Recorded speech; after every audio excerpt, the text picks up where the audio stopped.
I was 18 at the time, and definitely far from being a mature, reasonable kid. I constantly got in fights with my parents over nothing, and would make it way more dramatic than it had to be. This day was especially rough, though, and my parents ended up basically kicking me out for the day. But being the immature, stubborn kid I was, I decided to prove a point by not coming back. I didn't know if just for the night, or a few days, or really what I was even doing. I clearly didn't think it through. I was just upset. But after walking around town for a while, kicking rocks and eventually calming down, I realized the sun was gone, and I needed somewhere to spend the night. I had buddies that I was sure would let me crash at their place, but I knew their parents would call my parents and make it an even bigger thing, so I wanted to avoid that. Again, I was an idiot. First place I thought of where I could be alone was this old house that had been vacant for as long as I could remember. I'd actually explored it a few times years ago with my friends, and during the day it wasn't all that creepy. Just an old, empty home. Figured checking it out and maybe staying there for the night would work, even if I didn't sleep and stayed up all night. I started walking over there. It was on a normal neighborhood street, but the road was cut off years ago and marked as a dead end. Past that dead end was the abandoned, grown-over driveway that led to the house. I got there around 10 p.m. Of course, this was illegal, so I checked my surroundings the whole way there and made sure I was alone before sneaking past the gate and onto the property. It was surrounded by trees, so past that point I was good. The house was buried in the bushes. I almost couldn't even see it until I was right up next to it, because every inch of the place was grown over, like the forest was swallowing it from the ground up. But from what I could see, it looked exactly as I'd remembered from a few years ago. The broken door that I got in through last time was still hanging open, and the inside almost looked untouched. I'll admit though, at night it was creepy as hell. It was very dark. Every other door and window was completely boarded up. I knew pretty much the moment I stepped inside that there was no way I'd be sleeping there, but I was intrigued enough to stay and look around some more. What I was looking for, I couldn't tell ya. Anything interesting, I guess. I was only in there for a few minutes, getting to the staircase and starting to head upstairs, when I heard a couple creaks on the floor I was just on. I froze. They were footsteps for sure, and after a quiet pause, I heard a door open somewhere near the side of the house by the door I'd entered from. I felt a shiver go through my whole body, knowing whoever was down there was right by my only way out of this place. I stood frozen halfway up the steps, waiting to see what happened. I still had hope that maybe this person didn't know I was there, and would go back into whatever room they were in, so I could make a quick exit. But even more eerie and unnerving than them walking around was not hearing them move at all. It was like they were waiting for me. After I think 10 full minutes, my mind started thinking that there was no possible way they hadn't moved. Maybe they went back into the room very quietly, or even that there wasn't anyone here and I just didn't hear it right, and the door opened on its own. Regardless, I had to leave at some point, even if it meant running past someone and sprinting straight out the door. I quietly stepped to the bottom of the stairs and peered around the corner, not seeing anyone. Then I walked to the next corner, looking down toward the open doorway. A man stood directly in front of it, already staring at me. Before I could even react, he called out, telling me to stop where I was. It was dark, but I could see he didn't have normal clothes on. He had a uniform, which I instantly pieced together that he was a cop. "You shouldn't be here, kid. Why are you out here?" His voice was deep, but also kind of slurred. I nervously just said sorry, that I would leave right away. He stood still, like he was thinking about my answer, before taking a step toward me. "Did you come here alone?" The way he said it sent chills through me, and now a little closer, his uniform looked off. Shadows covered his whole body, including his face, but I could still tell that it didn't look right. It was distressed and loose. The man was tall, but skinny, and it looked like the uniform didn't fit him correctly. Like it was too big, or like it wasn't his. I still couldn't see his face or eyes though, which made this whole interaction even creepier and harder to figure out. I didn't know what to say. "I asked you a question. Speak up." His voice grew deeper and more demanding. I was so scared I said yeah, that it was just me. He took another couple steps closer. "And what was it you were looking for out here?" I shook my head like I didn't know. After a second, I could see his face move in the darkness, which I think was him smiling. And then he turned and walked toward the room I heard him come out of. It was entirely pitch black in there. He walked right up to it and leaned on the door frame. "Come here," he said in a half-friendly, half-horrifying tone. I stayed frozen. He stood up a little taller and pushed the door open even further, telling me again to come here.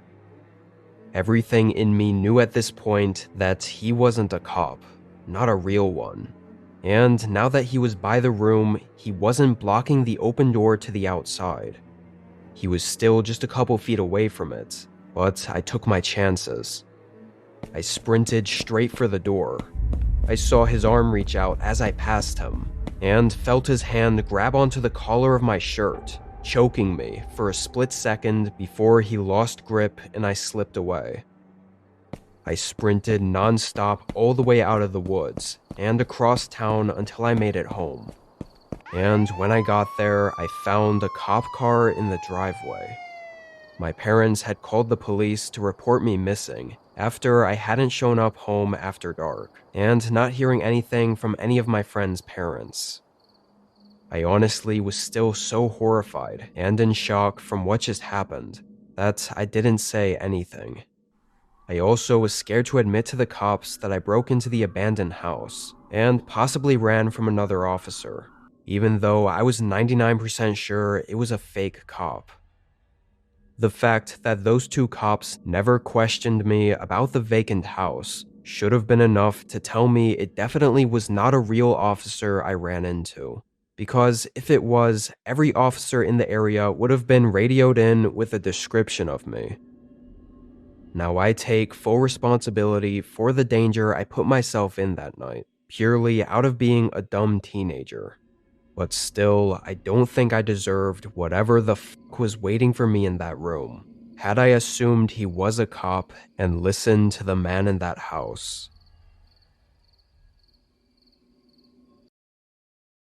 For my first 20-ish years growing up, I lived in a very small town on the countryside. It was quiet and nothing ever really happened there. Honestly, a really boring place to live, especially as a kid, because there wasn't much to do. When I was 17 or 18, during summer break, me and my best friend Marcus had a horrible idea. Sort of on a whim, we decided to check out an abandoned place on the outskirts of town. This place everyone in town knew about. I think it was the only truly abandoned structure in the area. But other than the exaggerated, probably made-up stories, all me and Marcus really knew about it was that it was an old farmhouse from the very early 1900s that sat on a huge plot of land.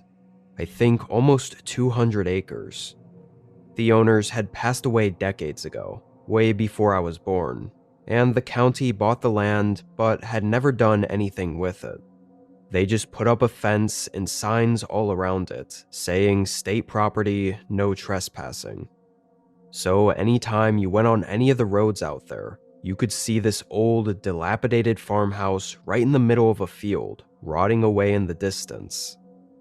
Bored out of our minds, Marcus and I just wanted to explore the place.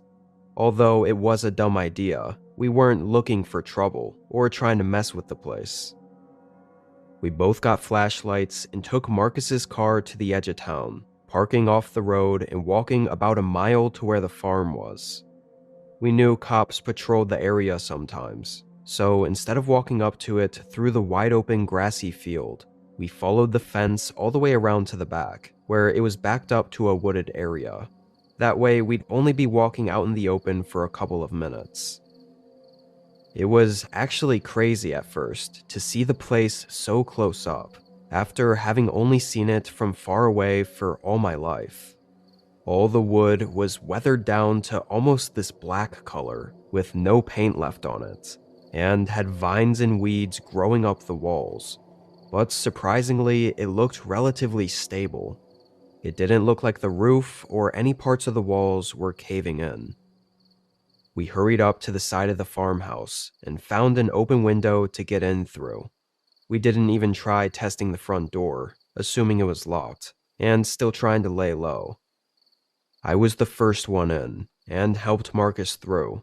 Then we both stood still for a second by the window, moving our flashlights around and listening. You could see all the dust in the air moving around in the beams of our flashlights, and it was silent inside. After a couple seconds, we started walking around. The floors felt sturdy, but still bowed and creaked with pretty much every step. Me and Marcus kept looking at each other as we walked around. I think we both had a deep, unsettling feeling about the place, now that we were inside of it. But neither of us said anything for the first couple of minutes, until Marcus suddenly whispered my name. "Sam, come look at this." "What is that?" He pointed up at the ceiling. Between the floorboards above us, there was this very dim orange light, just barely glowing through the cracks in the wood. It didn't even really give off any light, and you could only see it standing directly under it. Both of us were weirded out, but also curious. How the hell could there be a light in here after all these years? We should have known to just leave right there. But we slowly walked upstairs. Upstairs, there was only a hallway with a bunch of doors that I assume led to bedrooms. They were all closed. However, under one of them, we could see a brighter orange glow flickering in the crack under the door. Obviously, this was just another sign to leave, and we were stupid not to. However, what kept us there was that it was dead silent. Really dead silent. The entire time that we'd been inside, there was not a single sound that didn't come from either of us. And in a place like this, we should have been able to hear if we weren't alone. I even walked up to the door and put my ear up to it, and didn't hear anything. So I turned the handle and pushed the door open slowly. The heavy creaking sound it made filled the entire house, and my eyes instantly widened. It felt like I couldn't breathe. I was so horrified. There was a group on their knees, huddled in a circle, I think 3 men, and a few candles lit up around the room. Even then, I could hardly see much, just the shape of them all huddled in the middle of the room, and they were motionless. Even after the door squeaking open and Marcus and I having been walking around for the last 5 minutes, they didn't move or even look toward us. It was like they were stuck or asleep or something. I only looked at them for maybe 3 seconds before Marcus pulled me away and we both hurried down the stairs. We were running, but still also trying to be quiet for some reason. I remember feeling like every sound we made was amplified because of the adrenaline I was in. We got up to the window and Marcus quickly climbed out, and just as I started to, I heard multiple heavy thumps of footsteps running out of the room and down the stairs. I basically dove out of the window, then we made a dead sprint for the woods. We got a little ways in, just enough to start slowing down and catching our breaths, when we both heard a loud thud from back at the farmhouse. Both of us thought it was probably the open window getting slammed shut behind us, but we can't say for sure. The walk back was awful. We both had headaches from the intensity of what just happened, and couldn't even begin to piece together what it was we actually saw. Marcus dropped me off at home, and strangely, after a few days, we never really talked about it. Think we wanted to forget it even happened, to be honest. When I finished high school, I moved away for college, and several years later, when I passed by the old farm, the house was gone.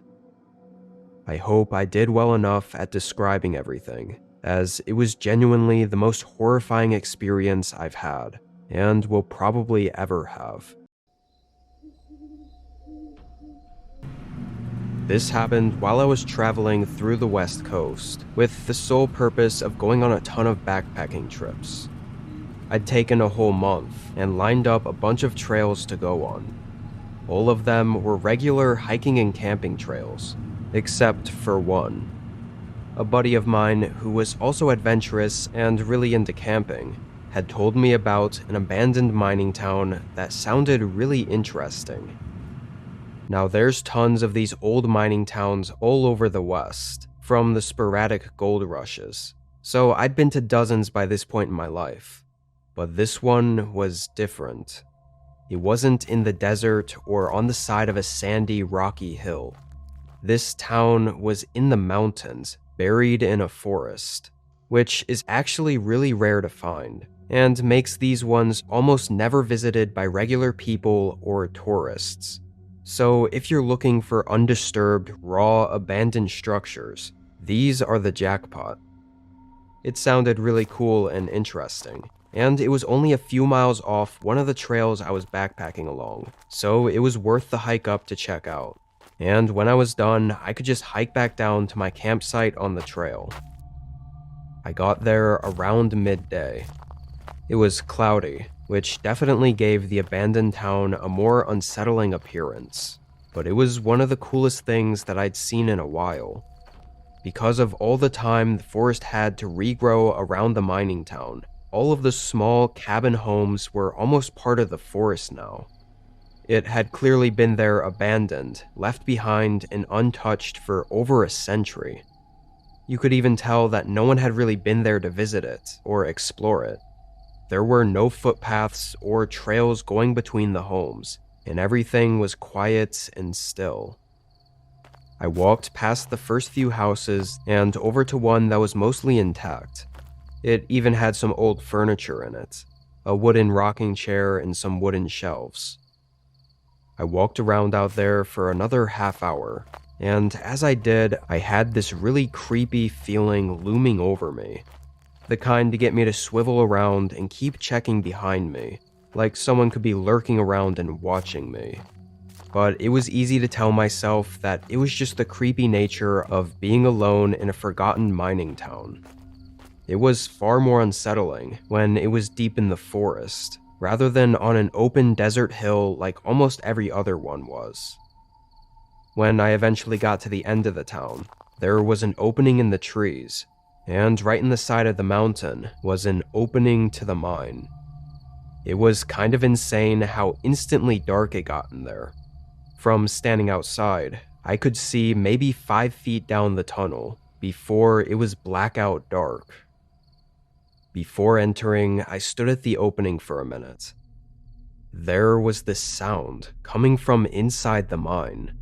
This low, constant, almost deep rumbling sound, like something echoing through the entire tunnel system. It was incredibly unsettling, like I could feel it resonating inside me the closer I got to the entrance. It gave me a feeling of dread that actually really freaked me out. My eyes also felt strange the longer I looked into the absolute darkness. It was like they were trying to focus on something, but it was so dark, I think they started making up shapes in the blackness. I only took a couple steps in before my whole body stiffened up and wouldn't let me go any further, so I quickly turned back and left the tunnel. I hurried back through the abandoned town, constantly looking over my shoulder at the entrance to the mine, with that feeling that I was being watched growing stronger. I didn't bother looking around anymore, making my way back to the trail where I had set my camp up at. There was only a couple hours of daylight, so I made food and prepped everything for tomorrow's hike, then got some sticks for a campfire and lit it up. I didn't really try to rationalize the sound or the feeling that I had over there, and more so tried to just bury it and forget about it, knowing it would be dangerous to let the paranoia set in right before the sun went down. I sat by the fire, poking the flames with a stick, and listened to the calm forest around me. I'd guess about 2 hours went by, and the forest became far from calming. I started hearing animal sounds, which on a normal day I wouldn't think twice about, but that night something seemed off about it. Specifically, there was this one elk somewhere close by that would bellow every few minutes, echoing through the whole forest. It didn't sound like it was moving. It was always from the same spot behind me, somewhere in the general direction of the mining town. It gave me a chill every time it sounded off. But then, after a while, it just stopped for maybe 15 to 20 minutes. The silence got me back to being in my head, thinking and reflecting, but all it took was a sudden sharp snapping sound to get me out of it. I shot my eyes toward the noise. Somehow, my instant first thought was that someone followed me back to my camp.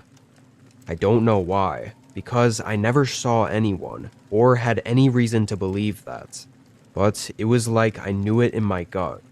Something was wrong. I stood up and tried to look as intently as I could into the dark, but after a few seconds I said fuck it, and started to pack my things. For the whole 5-ish minutes that I was packing, nothing happened. No more noises and no sightings. I trusted my gut though, and out there in the backcountry alone, you really can't afford to ignore those feelings.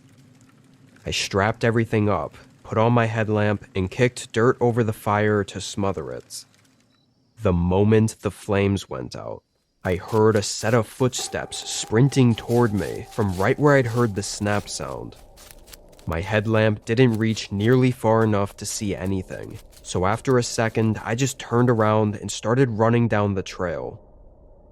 I ran for a while, but I never heard whoever it was follow me onto the trail. Seemed like they stayed back after I ran off. I honestly couldn't believe my gut had been right the entire time. Someone was out there following me and watching me that whole time. The trail down wasn't too bad, but on no sleep, it was harder than it should have been. I got back to my car by early morning and got out of that forest. I told my friend, the one who had mentioned the place, about what happened. He sort of thought I was crazy, although he said he never actually went up to the tunnel that led to the mines, nor did he camp near it afterward. But he also said that the elk I heard might have been calling out because it saw someone in the forest, and was using it as a territorial call, which, come to think of it, probably should have been my sign something was wrong and to leave. Whatever the case, that mining town is probably best left alone and forgotten.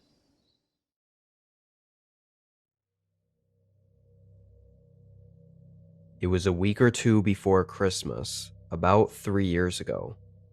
I lived alone in a single-family home, and living in the north, winters get pretty brutal here. I was glad to be off work this day because the blizzard that came through was wild. Almost 3 feet of snow. I stayed in all day, of course. It got even worse at night, but I was cozy and I ended up just grabbing a few blankets and falling asleep on the couch downstairs while watching TV and listening to the wind outside. I slept like a rock for a couple of hours, a good 2 or 3 I'd say, before I jolted awake. I was really confused for a second because I felt like I heard light knocking, but also felt like it was part of a dream I was having. Now that I was fully awake though, I didn't hear anything. I brushed it off and sat up, figuring I should probably just head upstairs while I was up. I shut everything off and walked toward the stairs, but as I passed by the front door, I got this feeling that I should check just in case. I looked out the peephole at first, but it was blocked by snow or ice, so then I opened the door. No one was there. However, in the thick snow were clear signs someone had been there. Because the snow was so tall, there weren't distinct footprints, but you could tell someone had dragged their legs all the way up here, and right up to the door, and probably took the same way to leave. The conditions were full-on whiteout, so past 5 feet from the porch, I couldn't see a thing, not even the road at the end of the driveway. If someone was still out there and had just left moments ago, I didn't have a clue. I closed and locked the door. I felt really uncomfortable about it, but I think my first thought was that whoever it was might have been lost in the weather and going door to door to try and get help. Why else would anyone be out there in the middle of the night? And because they were gone, I figured they just moved on to the next home. I didn't know what else to really think or do about it. I went upstairs and got in bed. Took a bit to get myself to fall asleep, and this time I didn't wake up abruptly. However, the way I woke up was really strange. I was freezing, like full-on shivering, and it was so cold in the house that I could see my breath. I actually whispered what the hell under my breath because it didn't make any sense. My room was dark, but all the windows were closed, and obviously I'd had the heat on in the house all day and never touched it. Something had to be wrong. I checked the time and saw it was only 2 hours after I'd gone to bed. I got up and walked into the hallway. It was just as cold. I knew it was below 0 outside, and I swear it had to be around 20 degrees inside, so it was painfully cold. I think I'd heard too many horror stories, because as I walked downstairs, I half expected to find the front door wide open, and wet shoe prints all over the house. But I didn't. It was closed, and there were no signs of anyone breaking in. I hurried to the thermostat that was right in the front hallway. I stared at it for a moment. The physical dial was set to off, which I was 100% sure I didn't do, but also the screen wouldn't even turn on. Every possibility ran through my head in that moment. I just couldn't understand that if this was an intruder, where were they? And why mess with the thermostat? I was scared, and really wasn't sure if I should check the house or call the cops. I know it sounds silly, but I knew if I called the cops and it turned out no one else was here, I'd look insane. I decided to at least go back upstairs to get my phone. I quickly started walking to the stairs, and just when I got to the bottom, I heard a sound behind me. I knew that exact sound the instant I heard it. It was the couch. It always made that same squeaking sound anytime you moved on it. I froze, then turned around. I took a couple steps, just enough so I could lean my body around the corner and look into the living room. What I saw was the most disturbing image that I still can't get out of my head. There was a man sitting right on the couch, facing forward, but his head was turned and looking at me. It was dark, but his eyes were wide and lifeless, and he was smiling. Not some over-the-top, teethy grin, but just enough to know this guy was crazy. He didn't really react to seeing me either. He stayed sitting and looking at me, not saying anything or even so much as blinking, just holding a stare. I honestly can't even remember how long I stood there in absolute terror before I ran upstairs. I got on the phone with the police immediately and locked myself in the bedroom. Only 30 seconds later, I started hearing footsteps coming up the stairs, then down the hallway. I saw his shadow move right behind the door. He knocked 3 times on the door, very slowly, like he was taunting me. Then he walked back toward the stairs, and I couldn't hear anything after that. What was so terrifying was this guy clearly wasn't normal, so I had no idea what he was going to do next. I stayed locked up in my room, waiting and freezing, for almost 20 minutes before the police made it, and the guy was already gone. There were no more tracks in the snow, so it looked like he probably left out the front door, which is also where the police think he got in from. I didn't remember whether or not I'd used the bolt lock. I know I used the main door lock on the handle, but if that was the case, police seemed to think he picked the lock to get in. To me, this feels hard to believe, though.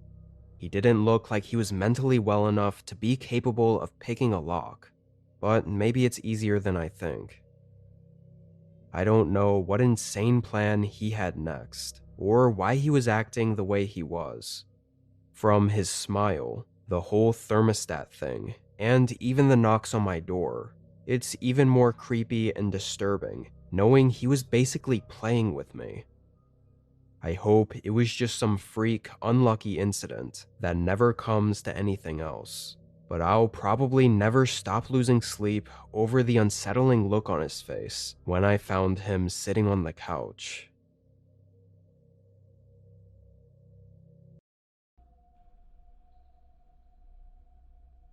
This was in 2013. I lived alone with my dog Amber in a forested neighborhood with small, quiet homes. Amber was a large husky with amber eyes, hence the name. And being a husky, we went for a lot of walks in the winter. This night, after getting home from work at 9, I immediately got her leash and took her out for a walk on the trail behind the house. It was a trail that went behind the neighborhood, through the woods, and connected a bunch of parks together. It was kind of like a forest preserve trail. There was a good amount of snow on the ground, but Amber loved it, so I toughed it out. It was nice and quiet outside that night, the sort of quiet you only get in the winter because no one else was out. We got a half-mile in, so maybe 10 minutes into the walk, when Amber suddenly stopped, perked her head up for a second, then turned around. At first, I thought she was looking at me, but then I saw her eyes were actually looking past me. I turned and looked over my shoulder. There was nothing behind me. The trail was empty, and the woods were silent and pitch black in every direction. I tried to ask Amber if she was okay, and even walked past her and pulled on the leash a bit. She kept her eyes locked on the path behind us, but eventually, with enough convincing, she started walking again. I kept checking over my shoulders and never saw a thing, so I figured it was just one of those times a dog hears or sees something and fixates on it, even though it's nothing. She was a smart dog, don't get me wrong, but she always had her strange moments. We finished the trail and headed back on the neighborhood street. The rest of that walk, she wasn't as energetic, so whatever she thought she saw or heard, she really didn't like. Once inside, though, she was back to normal. I fed her and started making dinner for myself. I just threw some leftovers in the microwave. Only 10-ish minutes after getting back from the walk, though, Amber all of a sudden started howling, which she usually does when she's scared. She was in the living room, so I ran in there and found her howling at the window. I hushed her and walked up to the window. The blinds weren't down, so I could see outside, and didn't see anything. But after a bit, I noticed that most of the window was frosted over, except for the one spot I was looking through. It looked like the frost had melted off that part, as if someone was breathing close to the glass, looking inside. Once I realized that, I quickly pulled the blinds down. I calmed down Amber and stood there in the living room trying to make sense of it. I had no way to know for sure, but with her barking and not really knowing any other way the frost would have melted like that, it seemed pretty likely someone had been there. I went around the house and checked the other windows, but didn't see any other signs of anyone creeping around. I was pretty weirded out, though having Amber on watch for me helped keep me much calmer and less scared about it, for better or for worse. If I were alone, I'd probably have thought about calling the cops, but it really didn't even cross my mind. I ate my dinner and turned on a movie to wind down for the night. I can't remember if I'd finished the movie and had started something else, or if it was toward the end of it, but I know at least an hour, maybe two, had gone by. Amber was sleeping with her head resting on my lap, so when she suddenly lifted her head, I looked down and saw her eyes open and looking to my right. I only had a second to turn and see that she was looking at the front door before there were sudden loud knocks against it. Both me and Amber jumped up from the couch, but I quieted her down so I could listen. Whoever was outside must have heard me though, because as soon as Amber stopped barking, he called out, "Anyone home? Could you answer the door and help me out for a moment?" I didn't recognize his voice at all, and in the few seconds I took thinking of how to respond, he called out again. "I heard you in there. I know you're listening. I just need some help with directions. I'm not from here, and it's real cold out here." The way he just tried to explain his whole situation through the door without me having answered yet was really creepy to me, and something in his voice didn't sound genuine. So I stayed quiet, hoping he'd realize I was just going to ignore him and would just leave. There was a longer pause this time, maybe 20 seconds, before he slammed his fist against the door. "You're a real piece of shit. I'm sure this'll come back around." His voice was eerily monotone when he said that, and I wasn't sure what to make of that last line. It sounded like a slight threat. I heard his footsteps leave the porch and walk away. After I thought he was far enough, I hurried to the window and looked out, but I couldn't see him. I contemplated calling the cops for 30 minutes. It was one of those situations where I felt it was justified to call, but also there wasn't anything anyone could do now that the man was gone. So I ended up deciding on a middle ground of putting in a report through a call on the non-emergency line. That way they could have the incident on file if anything were to happen. After getting off the phone, I was wide awake and knew I wouldn't be able to sleep for a while. So I sat back down and continued to watch TV, volume lowered so I could listen if he came back. And sure enough, 40 minutes later, I noticed a light moving through the blinds, followed by the sound of a car coming down the road outside. And once the sound got louder and the light got closer, it suddenly shut off. I listened to the car continue slowly rolling up and stop right outside my house. I stayed on the couch and waited for a minute, listening and praying that this was someone else, and that at any point they were going to leave. But after a while passed, I got up and bent one of the blinds down, just slightly enough to look outside. There was an old, either black or gray car parked right on the curb, headlights off, and no movement in or around it. I must have stared at the car for an entire minute, waiting to see someone get out or something, when I heard a dull click sound on the other end of the house, and half a second later, everything shut off around me. The whole house went dark. Someone had cut the power. I didn't hesitate this time to get on the phone with the cops. Within 15 seconds, the person outside started banging on the door, hitting it non-stop angrily. Some of the hits sounded heavier, even shaking the house. I was sure this was the same guy from before.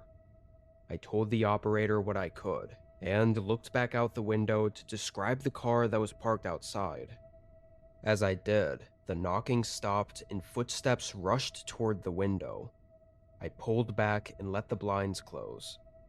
He stood outside the window for a bit, like he was waiting for me to look out again. I continued whispering to the operator on the phone. Meanwhile, Amber had been barking and whimpering the entire time. And I realized after a minute that I hadn't heard anything else. It was just Amber barking. I waited 3 or 4 minutes until the operator told me an officer was 30 seconds away before looking out the window again. Footprints led away from the window, through the snow into where the car was parked before. It was gone now. Having an officer there was a huge relief, and he looked around and noted everything that happened, but that really was it. There was nothing else to do. For weeks, even months after that night, there was this lingering feeling that the man was still out there, having some sort of vendetta against me. I just keep thinking on everything that happened that night, all the way back to Amber seeing or hearing something on the path behind us. I genuinely feel like that man had been stalking me the entire night. Knowing how likely unstable and creepy this guy was, I don't think it's far off to assume that if I'd opened the door, or not had Amber with me on that walk, and was entirely alone, I could have gone missing and never been seen again.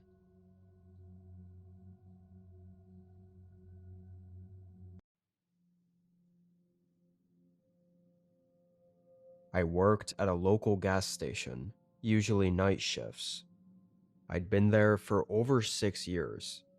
Of all the craziness and strange characters and things I'd seen throughout my time working there, nothing even compares to what happened a few months ago.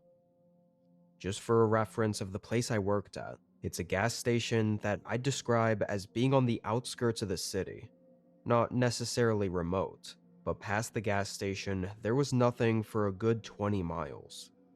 It was the place people stopped at to fill up right when entering or just before leaving town. This was in the beginning of winter, and this night it was snowing a decent amount. Enough to keep most folks home, but truckers and whatnot would still be coming through. Nothing about this night was out of the usual for the first couple of hours. I stayed behind the counter, saving all the other work for later, when I knew it'd be dead. Around 1 a.m., I got a call on the store phone. We almost never get calls, especially overnight. The only calls I'd sometimes get were from my manager to let me know something he forgot to tell me just a few minutes after he left. I saw this was from an unknown number. I picked it up and asked if I could help them. While I was talking, and for a few seconds afterward, I heard a man talking in the background, and the audio kept cutting out too, like when wind is hitting the microphone. "Hello, anyone there?" This time, no one spoke. I knew it wasn't dead though, because I could still hear the mic crackling. After a few more seconds, I hung up. It didn't feel like a prank call, but it also didn't feel like an accidental dial. Someone was on the other end, just listening. I didn't think too hard about it. 10 minutes later, I'd pretty much forgotten it happened. Starting to feel bored and seeing the snow was starting to stack up, I threw my coat on and rolled the maintenance cart out to the gas pumps to do all the cleaning and everything before it got too bad out. It was cold and icy out, and the wind only seemed to be picking up. As I was moving between each of the pumps, I felt really uneasy. Something about how quiet and dark it was out there had me feeling off. Kinda like every time I was doing something, it felt like something was behind me. Usually being out there at night didn't bother me, so the fact I was feeling strange this night was really odd. I remember being aware of how uneasy I was, and thinking in the moment how in all 6 years I'd worked there, this was the one time I'd felt this way, without any reason. Which then made me think there had to be a reason. I looked around. The roads were empty, and even the town, as far as I could see, looked asleep and quiet. I finished doing what I was doing and hurried up and got back inside, warming up and scratching my head at what just happened out there. As soon as I was inside, though, the feeling went away. I thought maybe I was just tired, so I grabbed an iced coffee from the fridge and sipped on it to wake myself up. It was weirdly dead for the next hour. I think it was 2 a.m., so of course it was always dead around this time, but not seeing a single car or truck come through was weird. I started the rest of the work stuff that I had to get done, mostly stocking and reorganizing a bunch of shelves to prep for a delivery in the morning. While stocking, the phone started ringing again. I took a second, then started walking over to the counter, but just before I picked up, the call dropped. I stood there and looked at the phone for a minute, really confused. My mind instantly thought back to the first phone call from an hour ago. I tried to shake it off again and get back to work, walking back to the aisle, but as I passed by the front doors, I saw someone outside. He was far back, walking through the snow toward the building. I couldn't tell which direction he came from, but he was definitely heading in here. 30 seconds later, he walked in. I looked up from the shelf and greeted him, but stuttered halfway through when I saw his face. He looked at me with dead eyes and a narrow frown.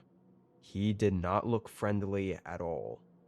The guy was pretty big too, 6 foot something with broad shoulders, and just overall an intimidating appearance.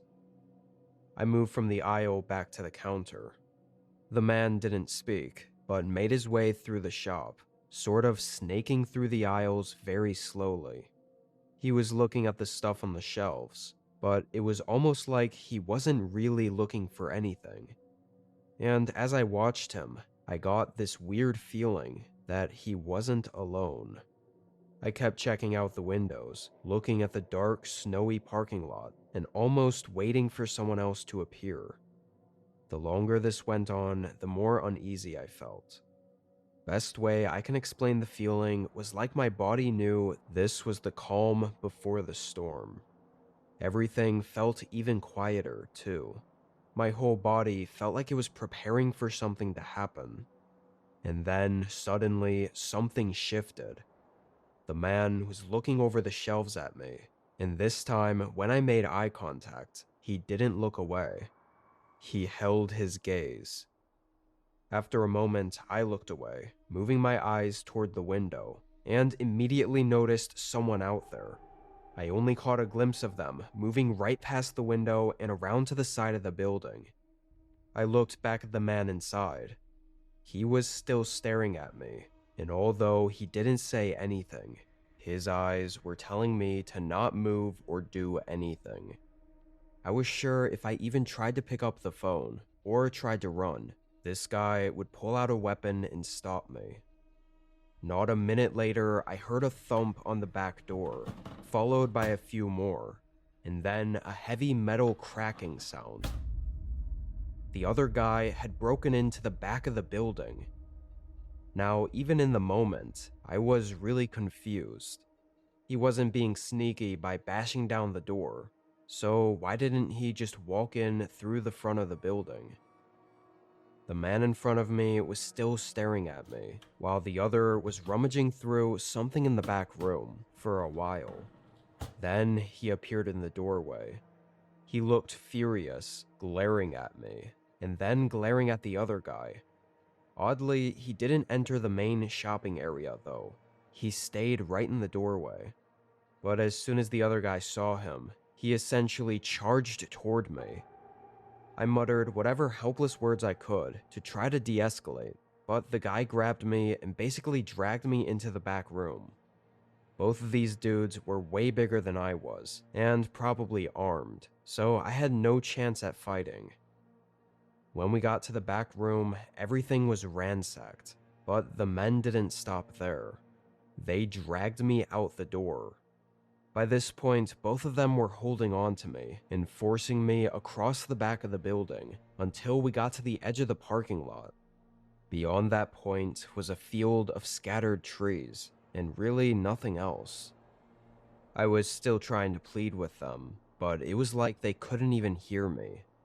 Whatever they were doing, they'd already made up their minds on. This was all planned. They forced me through the snow far away from the gas station. I mean, probably a quarter mile through the deep snow, to where I couldn't even see the building anymore. We were just in the middle of the trees. Then, suddenly, they tossed me on the ground. My face planted in the snow, and I waited in horror. I was scared to turn around, thinking I'd be looking into the barrel of a gun. But after a few seconds, I heard them take a few footsteps and started walking away. I still didn't trust it. I waited a whole minute before looking behind me. They were gone. I stayed there for a few minutes, knowing I couldn't just run up behind them, but also I was freezing. It was around 10 degrees outside, and I didn't have my coat on, or snow boots, or gloves. I think they really did leave me out there to die. Eventually, the cold was so numbingly painful that I had to run back. I followed the tracks from the men all the way back to the gas station, and with no signs of them outside, I quietly got close up to the building. I couldn't hear anything inside. I wrapped around to the front and saw through the windows that no one was in there, and finally ran in and called the police. Thinking on how planned everything felt by the two men, I was sure that even with a description of them, neither would be found. But the cops actually did find one of them, the one that came into the shop.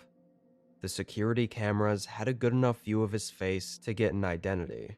However, the other guy never stepped foot in that area of the building. He stayed in the back, where there weren't any cameras. And this one guy that they did find didn't speak a word about his accomplice. In fact, he basically said nothing at all as to what they were doing.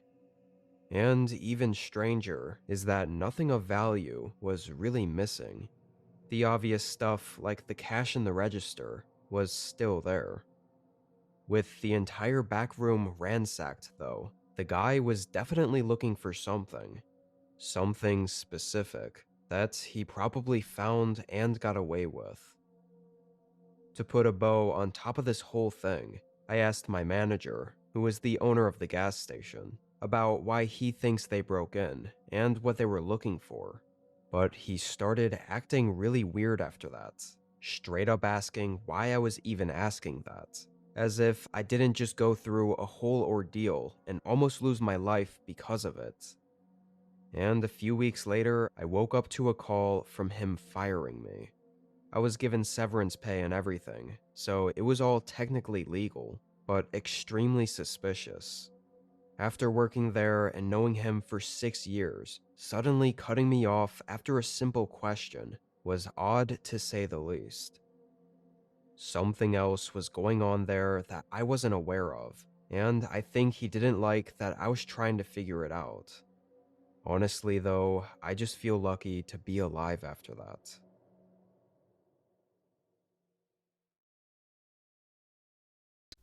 I'm in my 50s now, but there are some nights from my childhood that never really leave. Nights that sit in the back of your mind like old photographs you wish you could burn but can't quite reach. This is about one of those nights. The first time my parents trusted me to babysit my younger sisters. It was 1987, and I just turned 12 that summer. We lived in a quiet suburb of Sydney, the kind of neighborhood where everyone knew everyone, where kids rode their bikes until the streetlights came on, where you felt safe. My parents had been talking about it for weeks, how responsible I'd become, how mature I was for my age. Finally, they decided I was ready to watch Emma and Sarah while they were out for the evening. They were so excited about it.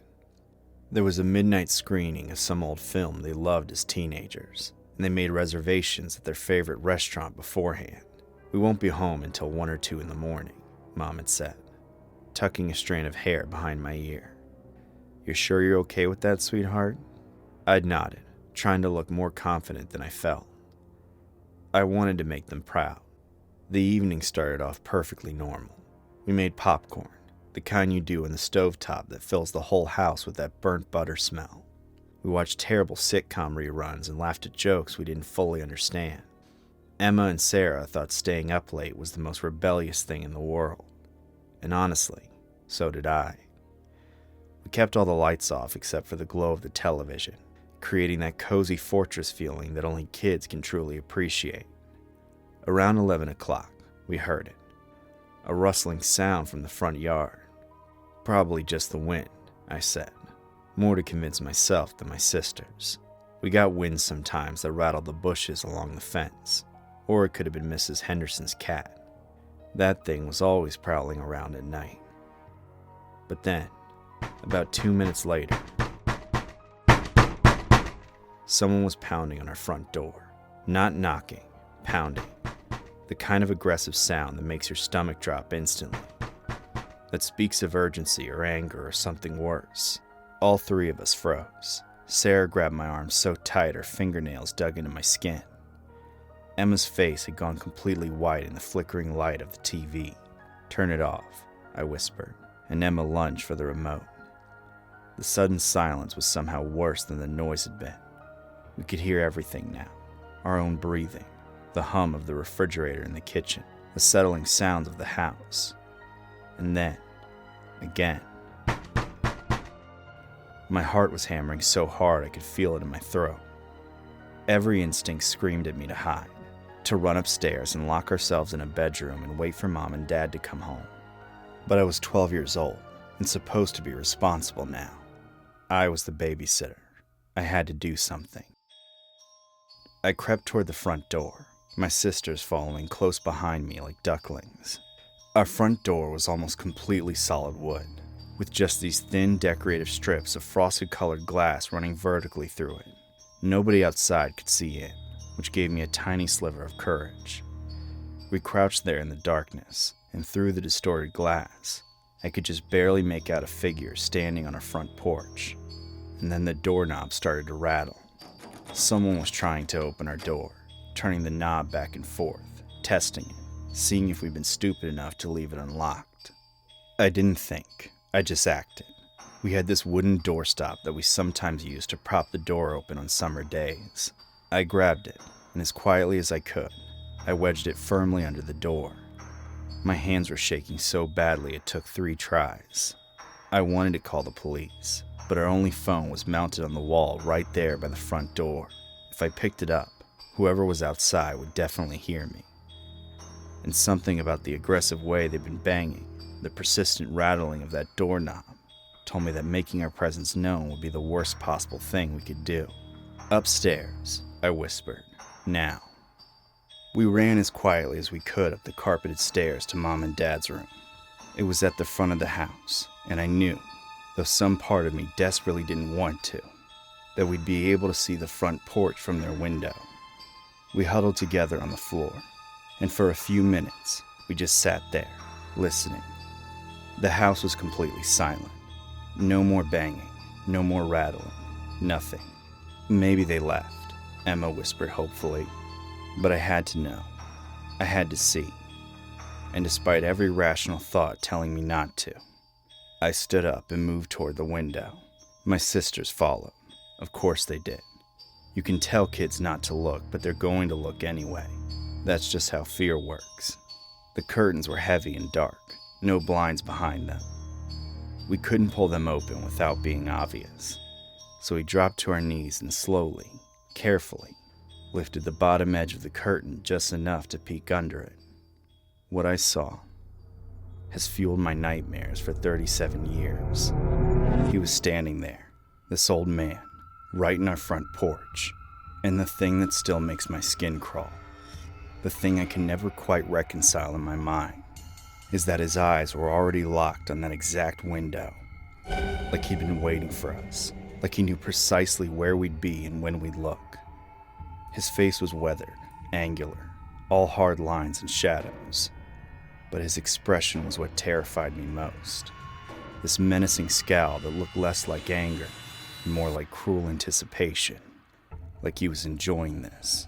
He was holding a brown paper bag, the kind you pack a lunch in, crumpled at the top where he gripped it. And inside that bag, something was moving. I could see the paper shifting, contracting, like whatever was in there was alive and trying to get out. Then, maintaining that horrible eye contact, he slowly raised the bag up beside his head. His other arm lifted, one finger pointing directly at it. And then, he started moving his forearm back and forth in this slow, deliberate gesture, drawing our attention to the bag, making sure we saw it, making sure we understood that whatever was inside was meant for us. The whole thing lasted maybe 5 seconds, but it felt like hours. Sarah made this small whimpering sound, and all three of us ducked back down, our hearts racing, too terrified to even cry. I waited about a minute before I finally got the courage to look again. I pressed myself against the wall and peered around the very edge of the curtain, praying he wouldn't see me. The porch was empty. He was gone. We stayed huddled on that bedroom floor, not speaking, barely breathing, until we heard the sound of our parents' car in the driveway. I've never been so relieved in my entire life. We were hysterical by the time they got inside. All three of us talking over each other, crying, trying to explain. Dad called the police and filed a report. They drove by our house a few extra times that week, but they never found him, never even figured out who he was. Married with kids of my own. But sometimes, late at night, when I'm locking up the house, I think about that man with the brown paper bag. I think about how he knew exactly where we'd be. I think about what was moving inside that bag, and I'm grateful, so grateful, that I never had to find out.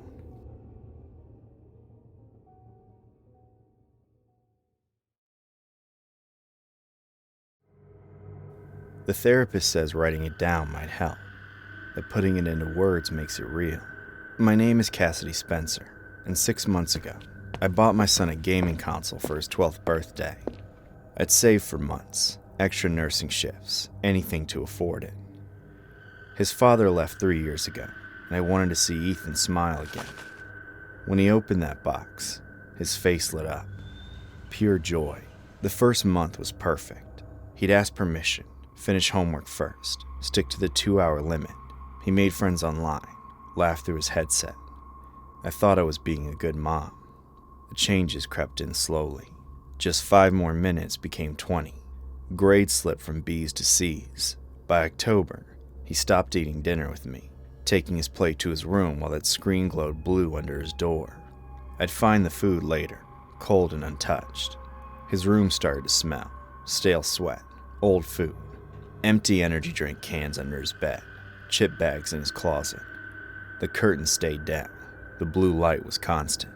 By December, I barely recognized him. 15 pounds lost, skin gray from no sunlight. Dark circles made his eyes look sunken. When he looked at me, rarely, his gaze slid past like I wasn't there. His teachers called, fallen asleep in class 3 times in 1 week. His best friend's mother called. I made excuses, said we were handling it. I was lying. At night, I'd wake at 3 a.m. hearing him talking. Not excited gaming chatter, intense, whisper. One night I pressed my ear to his door. I know. No, she doesn't know. She's always asleep. I can't. Not yet. Just let me finish this. I pushed the door open. He sat in darkness, controller white-knuckled, face illuminated by blue screen, eyes bloodshot, pupils huge. He didn't glance at me. Ethan, who are you talking to? My team, Mom. Flat voice, mechanical. We're in the middle of something. It's 3 a.m. Turn it off. He finally looked at me. In that blue light, his face looked wrong. Too thin, too angular. 5 more minutes. I closed the door, too tired to fight, too scared. I told myself I'd deal with it in the morning. I always told myself that. 2 weeks later, I confronted him. 1 hour gaming on weekends only. Reconnect with real friends. Live his actual life. He stared with hollow eyes. You don't understand. I need it. I can't just stop. This is addiction. We can get you help. You can't fix this. My team needs me. If I stop now, I'll lose everything. It's a game. You won't lose anything real. He looked at me like I was stupid. You have no idea what's real anymore. That night I took the console. I unplugged everything and hid it in the crawl space. I left a note. I love you. This is for your own good. When he came home and found it gone, he didn't cry or yell, just stood there, staring at empty space, face blank. Where is it? Put away. You can earn it back. I need it, his voice exploded. Give it back now. His hand shook. His whole body trembled. When he grabbed my wrists, I was shocked by his strength, fingers digging in hard enough to bruise. I wrenched away, ran to my room, and locked the door. I called my sister. She said the words I'd been avoiding. Intervention, therapist, inpatient treatment. This was serious. For 3 days, Ethan barely spoke. He'd sit in his dark room staring at the wall where a screen used to be. He stopped eating completely. On the 4th night, I woke to find him at the foot of my bed. Moonlight made his face skeletal, eyes wild, unfocused. Mom, please. I can't think. I can't sleep. My rank, my team, they're getting ahead. I'm losing everything I worked for. Months of progress gone. Tears streamed down his face. For the first time in months, I really saw him. Terrified, desperate, lost. I pulled him into a hug, so thin I could feel every bone. Baby, we're going to get you help. Real help. So thin I could feel every bone. He pulled back, eyes red and swollen. I don't want help. I want my console back. I can't do that. His face hardened. And I'm sorry for what happens next. Before I could respond, he walked away. I should have followed him. Instead, exhausted, I fell back asleep. I woke to sirens. The Johnsons lived 3 houses down. They had the same console. Ethan broke in through their basement window at 4:17 a.m. He went straight to their family room, turned on the console, and started playing. When Mr. Johnson found him and tried to approach calmly, Ethan didn't respond, didn't acknowledge him. Just kept playing, hands frantic, eyes locked on screen. When Mr. Johnson tried to take the controller, Ethan attacked him. The police report uses words like feral and inhuman strength. Mr. Johnson had 2 broken ribs, fractured orbital bone, and permanent eye damage. They took Ethan away in handcuffs. He's been in a juvenile psychiatric facility for 2 weeks now. Severe internet gaming disorder, acute withdrawal, possible psychotic break. Antipsychotics, mood stabilizers, sleep aids. The doctors say he'll get better. Yesterday I visited him. He looked better physically. They make sure he eats, sleeps, takes meds, but his eyes were still distant. They won't let me play, he said flatly. No screens, nothing. Do you know what that's like? I think about it every second. When I close my eyes, I see the game. I know exactly where my character is, what my team's doing, what I'm missing. He leaned forward. For a moment, I saw my son again. I'm sorry I hurt Mr. Johnson, but when he tried to take that controller, it was like he was trying to take my oxygen, like he was killing me. That's the addiction talking. He smiled without warmth. Maybe I was finally good at something, finally important, and you took that away. As I left, he called out, "Mom, when I get out, I'm going to play again. Eventually you'll think I'm better, and you'll let your guard down, because it's the only thing that ever made me feel alive." The certainty in his voice terrified me. That was yesterday. Tonight, walking past Ethan's room, I saw blue light spilling into the hallway. My heart stopped, but Ethan's in the facility. The console's in the crawl space. I pushed the door open, hands shaking. My laptop's out on his desk, screen on. I've been researching therapists earlier, looking at support groups, reading articles about gaming addiction. I must have left it there hours ago. Nothing sinister, nothing supernatural. Just a forgotten computer in an empty room. I closed the laptop and sat down on Ethan's bed in the darkness. Today the therapist asked me what I want for my son's future. I opened my mouth to say the normal things: college, career, happiness, a family of his own. But nothing came out. Because the truth is, the thing I can't say in therapy, or to my sister, or to the doctors with their clipboards and reassuring voices, is this: I'm terrified of the day they'll tell me he's ready to come home. Cassidy continues weekly visits at the juvenile facility. Ethan is making slow progress, though he struggles with intrusive thoughts about gaming. Criminal charges were reduced due to his age and mental state, contingent on continued treatment. Mr. Johnson is recovering, but has permanent vision damage. The Spencers are one of an estimated 50,000 U.S. families dealing with severe internet gaming disorder in minors. I need to tell you about something that happened to my neighbor. I'm still trying to process it, and honestly, I don't think I ever will. This isn't some urban legend or creepypasta. This is real, and it happened right next door to me in Lucknow. I'd known the Yadav family for about 3 years. They lived in a modest 2-story house in the Kali area, just like ours. Reshma was one of those warm Indian mothers who'd always insist you stay for tea whenever you visited. Her son, Nikhil, we called him Golu, was 20 years old, quiet, spent most of his time in his room. I'd see him sometimes on the balcony, phone always in his hand, that blue glow illuminating his face even at 2 a.m. I should have known something was wrong way before that night. It started about 6 months ago. I'd hear Reshma's voice through the walls. Our houses were that close together. At first, it was just normal mother-son arguments. Golu, you need to find a job. Golu, stop wasting time on that phone. The usual stuff parents say. But over time, her voice changed. It became strained, desperate even. Sometimes I'd hear her crying. One evening in August, I was watering plants on my balcony when I overheard them through the open window.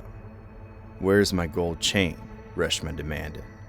"I know you took it. Just tell me the truth." "I didn't take anything, Ma," Golu replied, but his voice was flat, emotionless, not like someone falsely accused, more like someone who'd been caught so many times that denial had become automatic. The arguments became more frequent. I'd hear them at odd hours, 11 p.m., 3 a.m., 6 a.m. It was like their house had its own terrible rhythm, a soundtrack of a family falling apart. My wife told me to mind my own business, and I tried to, but God, I wish I hadn't. I started noticing other things. Strange men would show up at their door, look like debt collectors. They'd bang on the door, sometimes for 20 minutes straight. "Nikhil Yadav, open the door. You think you can just ignore your payments?" I'd watch from behind my curtain as Golu would peek through the peephole, frozen, waiting for them to leave. One time, I saw Reshma answer the door instead. The man showed her something on his phone, probably debt notices. Her face went white.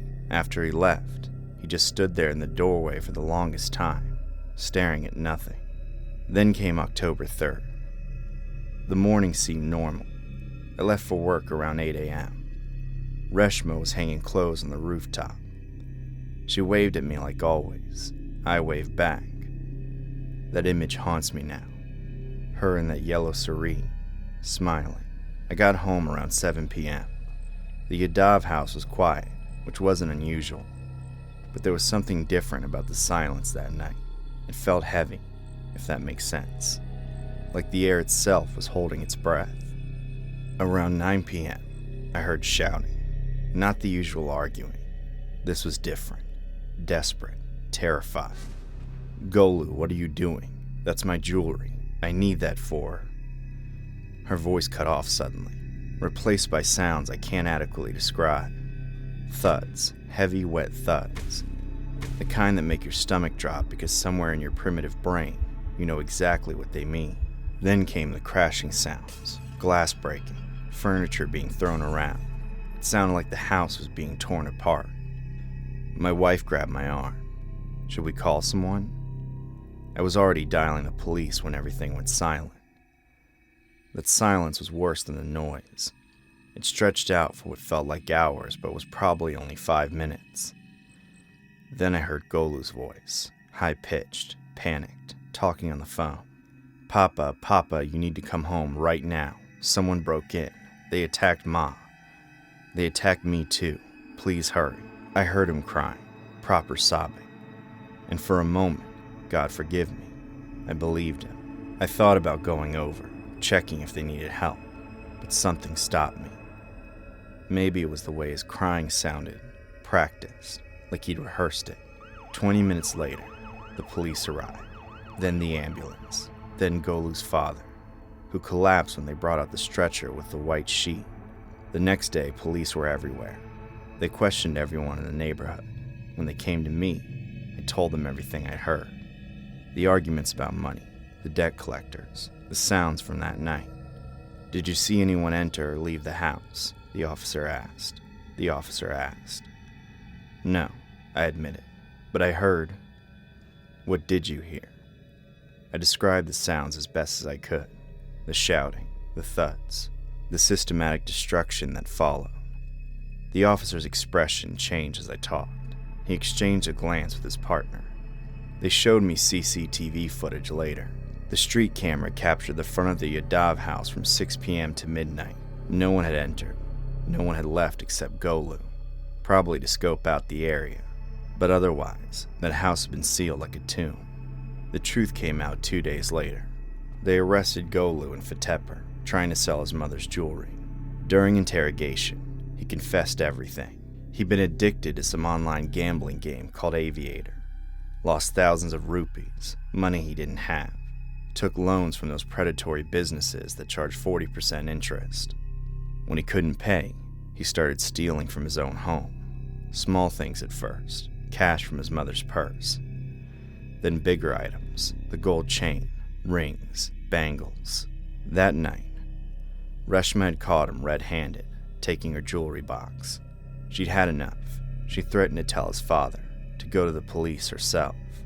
And Golu, in what he later called panic, had grabbed the nearest object, a heavy screwdriver from the toolbox, and struck her, again, and again, and again.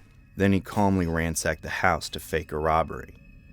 He broke windows from the inside, threw things around, cut himself superficially to show he'd been attacked too, and then called his father with that performance of grief I'd heard through the walls. I attended Reshma's funeral. Golu's father looked like he'd aged 20 years overnight. He kept muttering, "I should have known. I should have seen the signs." But that's the thing about horror in real life. It doesn't announce itself with ominous music or dramatic warnings. It builds slowly, behind closed doors, in the glow of a phone screen, in the desperate calculations of a young man who chose virtual coins over his mother's life. I still live in that house. Every night, around 9 p.m., I hear phantom sounds in the walls that I know aren't there. The arguments, the thuds, that terrible silence. But the worst part? Sometimes, late at night, I see light from Golu's old room. I know it's impossible. The house is empty, locked up by the police. But I see that blue glow, and I imagine him there, phone in hand, still playing, still betting. still losing. Some people say gaming addiction isn't real, that it's just an excuse. But I was there. I heard a mother die for gold she'd probably saved her whole life to buy. Killed by the son she'd given that life to. All because he couldn't stop chasing a digital airplane on a screen.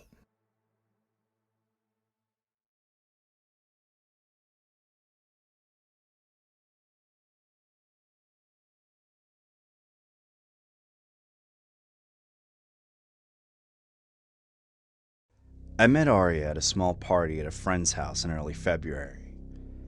I felt like we really clicked from the first time we talked. There weren't many people at the celebration, and the music in the background was calming. It made it easy for us to talk to each other. She smiled and laughed while we talked. But every few minutes, I noticed she was looking out the window at the street. At first, I thought she was just waiting for someone, or that she was uncomfortable being in a room full of strangers. But as time went on, she got more and more nervous. I finally asked her if everything was okay. She took a break before telling me that her next-door neighbor, Asher, had been waiting outside her house almost every day for the past 2 weeks. She said he never came onto her property or talked to her. He just stood there for a long time and watched her house. She said he had called the police once before, but they had told her that they couldn't do anything unless he really broke the law. I remember being sad for her, but I didn't fully understand how bad things were at the time. I told her I would drive her home after the party was over. There weren't many people on the streets, and they were quiet. As soon as we got to her house, I saw a tall, thin man standing on the other side of her fence. He was looking at the house with his hands in his pockets. He turned his head and looked right at Arya when she got out of the car. In a low voice, Arya said, "God, he's back. That's him." I waved at him and asked, "Looking for something, mate?" His face changed right away, and his eyes widened with what looked like anger or hatred. He didn't say anything back to me. Instead, he turned around and walked back to his house. Arya looked scared, and even though I tried to make her feel better, the meeting stayed with me long after I left that night. In the next few weeks, Arya and I started to spend more time together. We went out for coffee, saw movies, and walked around town. But Asher kept coming back in ways that were scary and unexpected.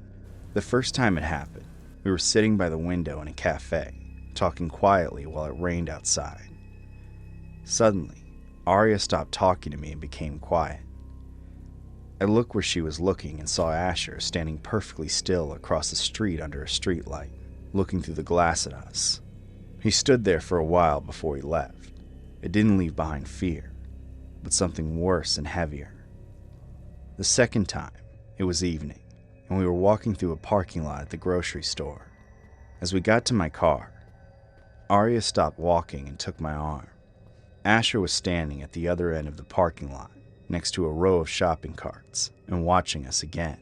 He didn't have to be there, and he didn't look like he was shopping. He was just watching. 2 days after that, we were sitting on a bench in a small park close to her house. All of a sudden, Arya got tense next to me. Asher was standing on the edge of the trees, partly in the shadows, and watching us again. I knew this wasn't a coincidence at that point. Valentine's Day was coming up, so I wanted to ask Arya to be my girlfriend in a formal way. I told her to come over around 7 for a casual meal at my house.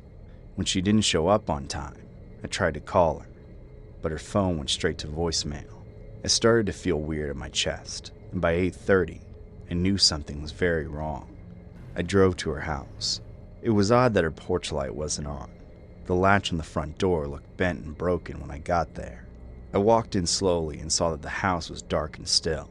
I went upstairs and saw Arya lying on her bed with her hands and ankles tied up and duct tape over her mouth. She was crying without making any noise when she saw me. I took the tape off, and she told me that Asher had broken into her house, tied her up, and told her she couldn't leave him.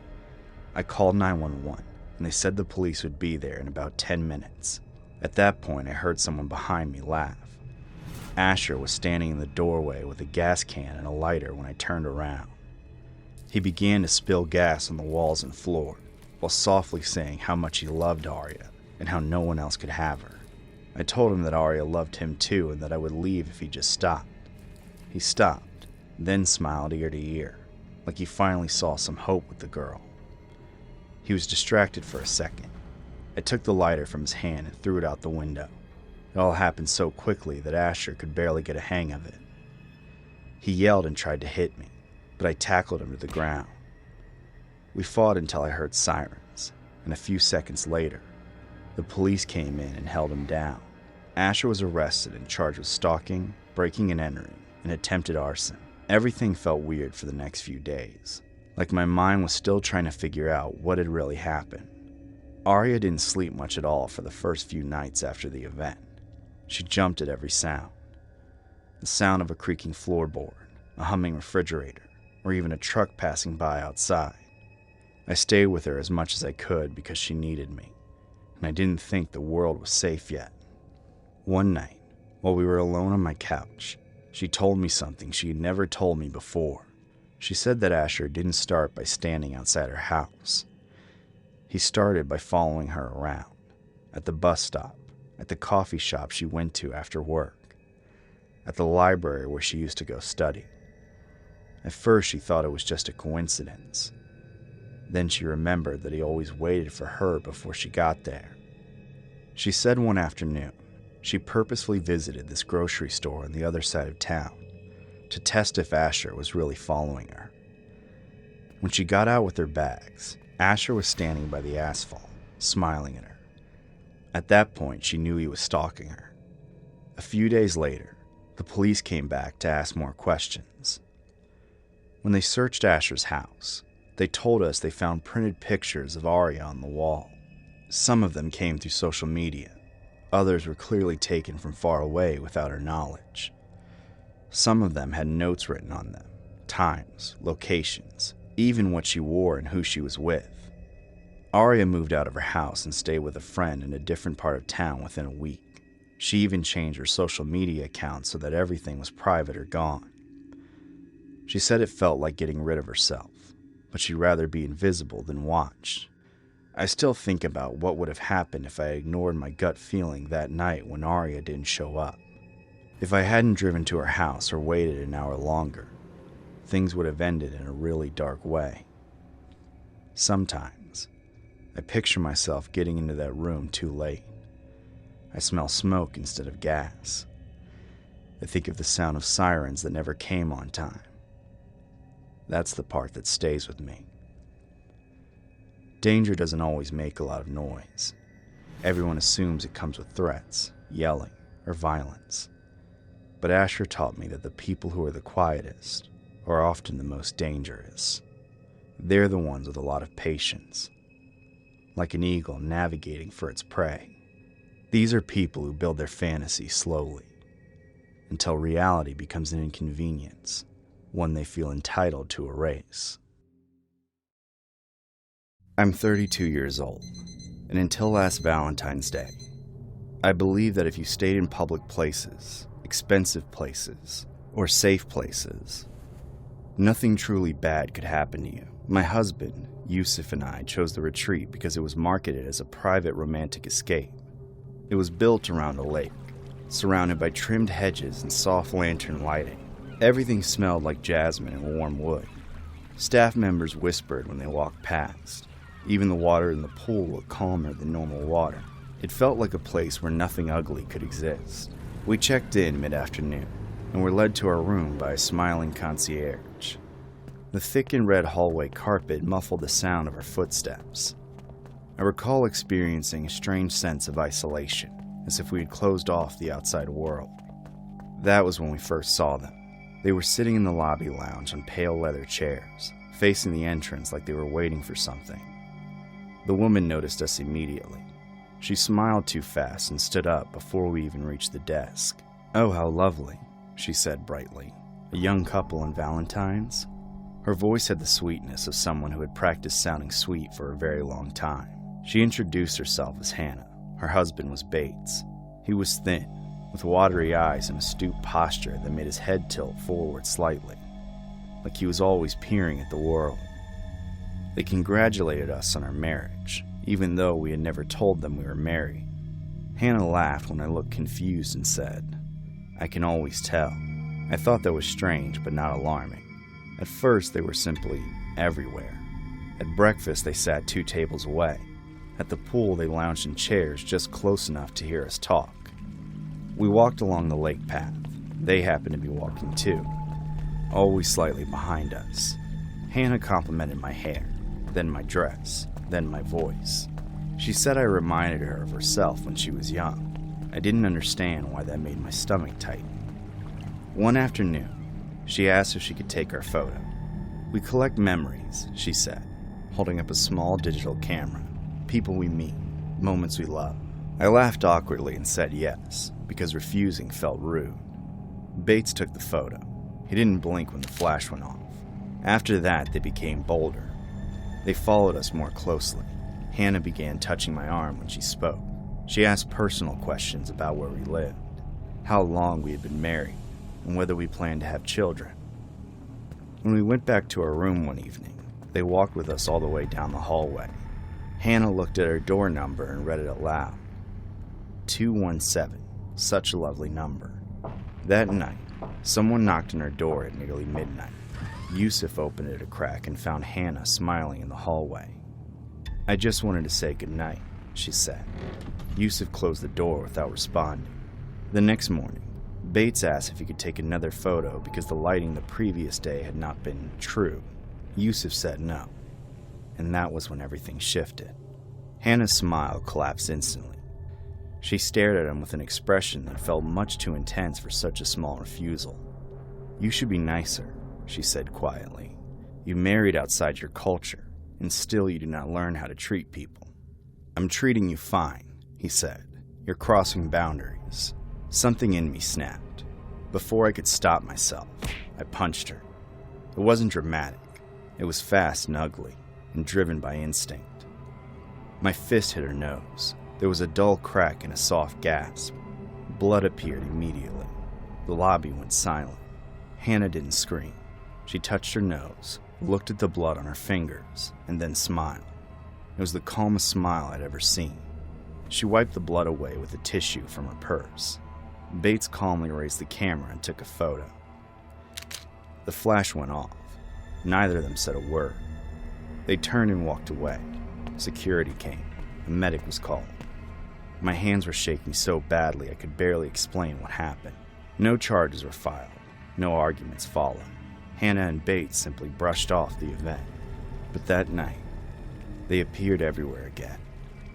They sat in the lobby. They stood near the pool. They lingered by the restaurant entrance. They never tried to speak to us. They only watched. It felt worse than before. Valentine's dinner was held in the main restaurant. Candles and roses and soft music. I wore a red dress Yusuf bought me. We danced to a romantic number and shared lots of nice moments. We tried to feel normal, but I kept scanning the room. They weren't there. After dinner, we walked through the garden path. The lawn was dimly lit. Red balloons were tied to chairs. The lake shimmered under the moonlight. We sat on a bench and talked about leaving early. All of a sudden, I heard rustling behind the bushes. Yusuf didn't hear it because he was talking to me, but I got a feeling of dread, like something very bad was about to happen. Yusuf saw me feeling nervous, so he asked me what's wrong. I was about to tell him that we should head to our room, when I heard someone whisper, "Do it now." And before I could even react to it, I saw Bates coming out of the darkness holding a giant rock in his hand. He sprinted towards my husband and threw the rock, aiming at his head. Thankfully, Yusuf moved aside trying to dodge it, but the sharp end of the rock hit him on the forehead. It all happened so fast that I didn't know how to react.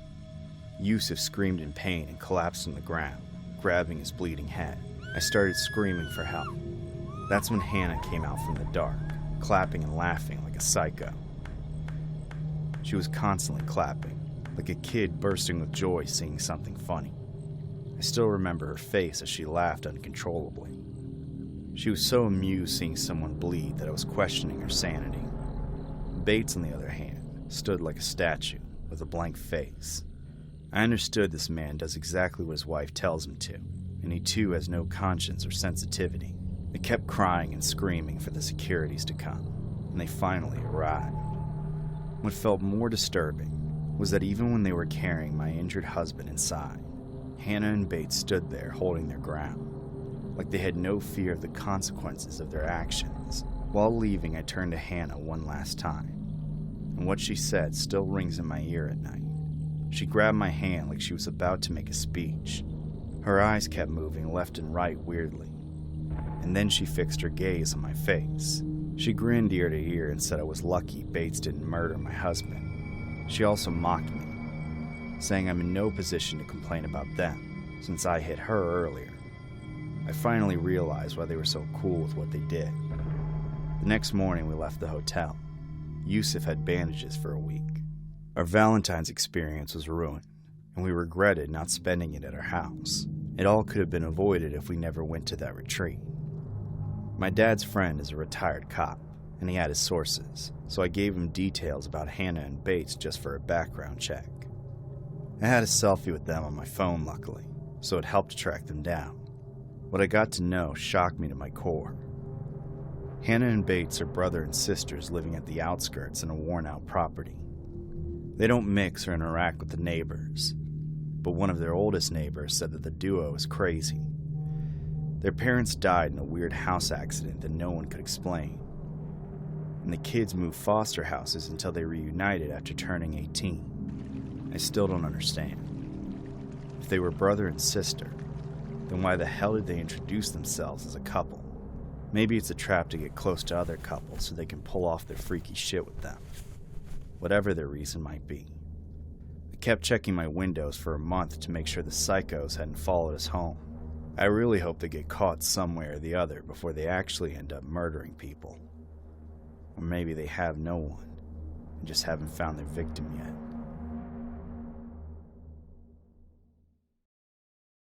I'm 25 years old, and loneliness has started to feel heavier as Valentine's Day approached. I told myself it was just another day, but everything around me seemed designed to remind me that I was alone.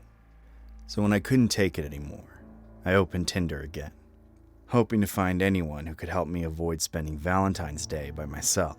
I matched with a girl named Gothica. Her profile immediately stood out. She had dark hair, sharp eyeliner, and a calm, unreadable expression in every photo. Her bio was short and vague, mentioning movies, late nights, and deep conversations. There was something about her that felt different, but I couldn't place what it was. When she messaged first, asking if I had Valentine's plans, I answered honestly and said no. She replied almost instantly and suggested we meet. We decided on a movie. When I met her outside the theater, she smiled and said my name in a way that made it sound deliberate, like she was committing it to memory. During the movie, she leaned in close and whispered comments that had nothing to do with the screen. She asked if I liked being alone and whether I ever felt invisible. Sometimes she laughed at scenes that weren't funny, then went silent during moments meant to be emotional.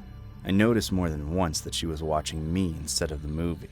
I tried to ignore the uneasy feeling in my chest. Dinner afterward felt lighter at first. She joked with the waiter and talked about the film she loved. Then, without warning, she asked about how many girls I had dated before her. I shrugged and answered casually. She followed up immediately by asking how many of them I had slept with. The question caught me off guard, and I laughed awkwardly, trying to brush it off. She tilted her head and smiled.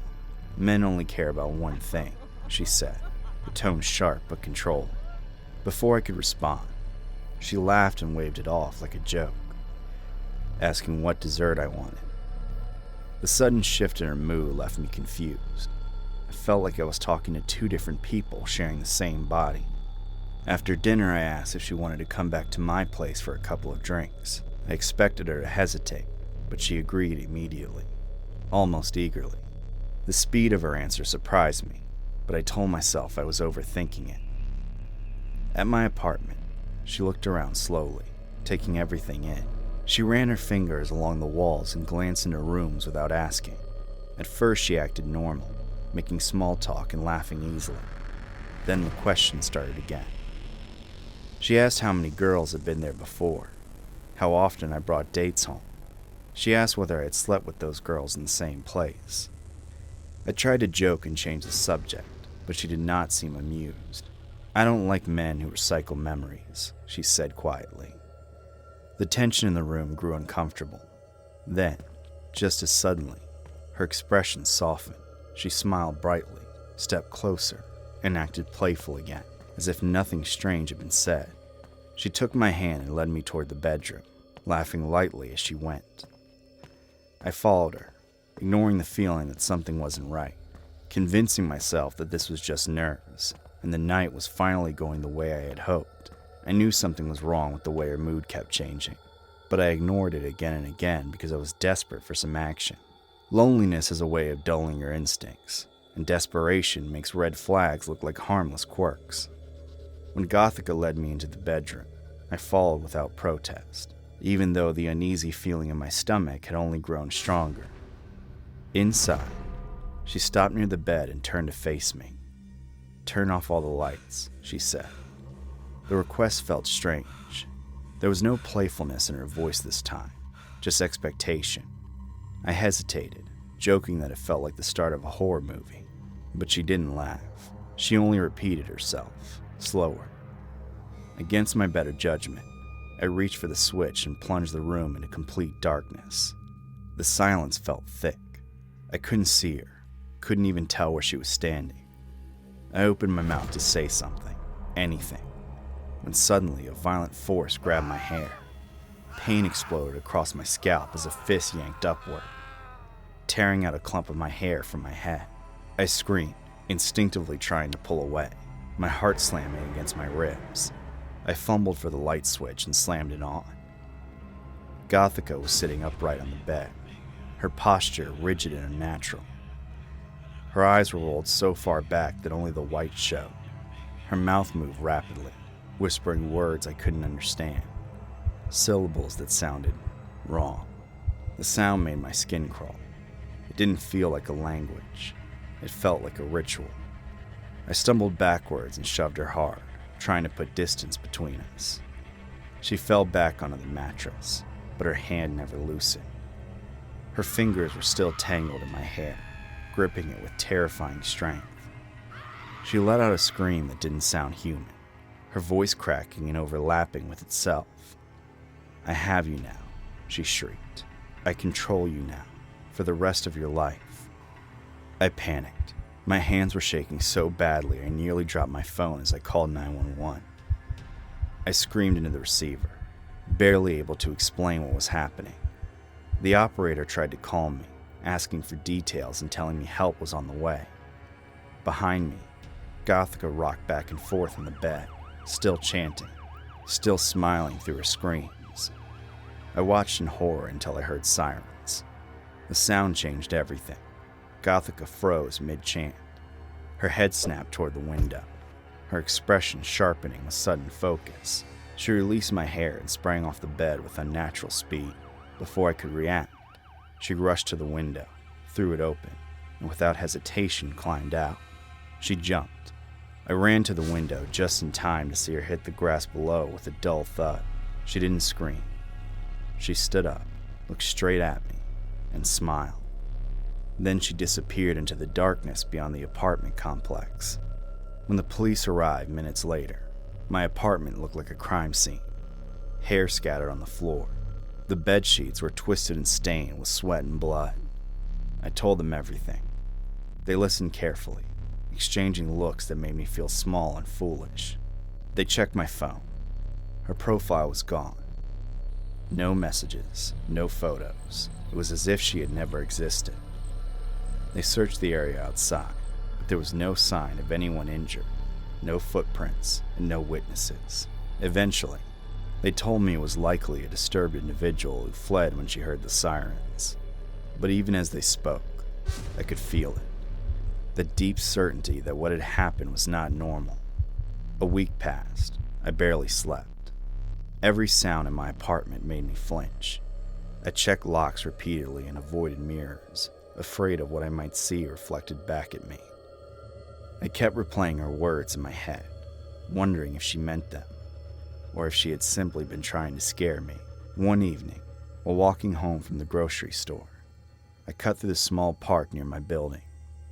The sun was setting, casting long shadows between the trees. I was almost at the exit when I heard someone calling me in a sing-song voice. Tane. My blood ran cold. The voice came from behind a large tree off the path. Slowly, I turned, and Gothica was standing behind that tree. Her grin was wide, stretching unnaturally across her face. Her eyes locked onto mine, sharp and knowing. I blinked hard and rubbed my eyes. When I looked again, there was nothing there. I stood frozen for a long time, listening, waiting for her voice to return. It didn't. But even now, I don't know what scares me more. That I really saw her, or that she found a way to stay inside my head, watching, waiting, controlling me from somewhere I can't see.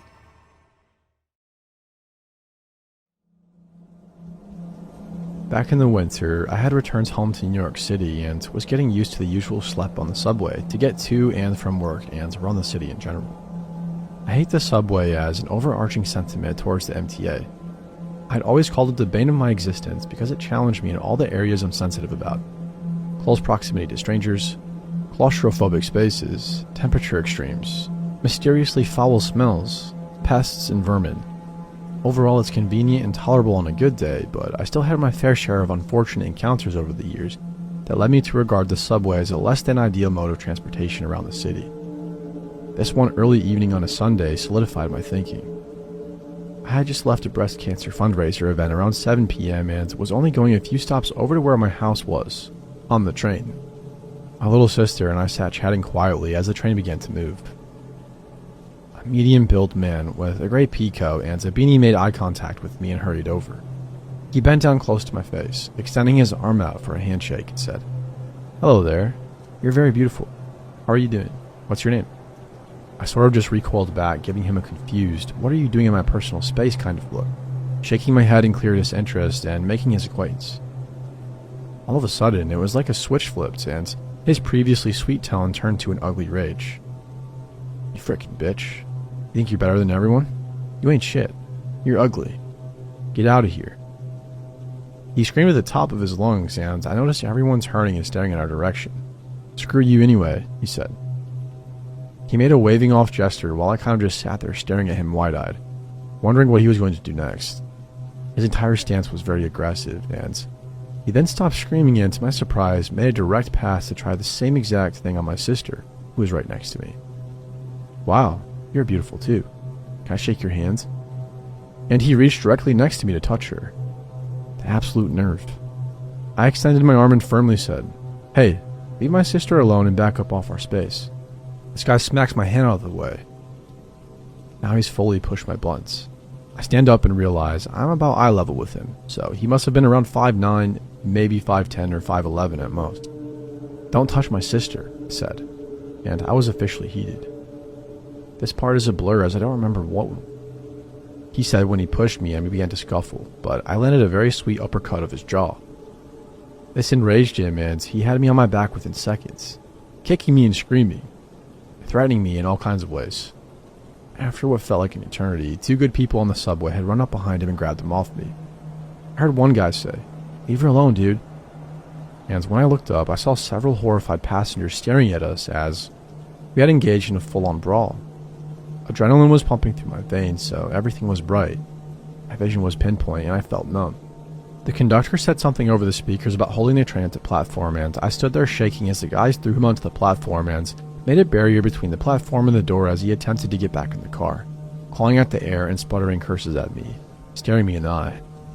The subway doors finally closed, locking him out. He pounded on them, as though possessed by a demon, screaming so loud you could see every vein in his neck as he pounded on the glass. His eyes were so bloodshot they almost glowed red, and his voice was so loud it pierced through the entire car, threatening me in ways that I will not repeat here. Then the subway car pulled away from the station. Someone pointed to the ground. He had dropped his cell phone in the altercation, and it was unlocked. Found out everything I could about this crazy stranger. His name, his social media handles, all of the selfies, and the fact he had been trying very hard and was unsuccessful at getting laid. His text messages revealed he was a drug dealer of some sort.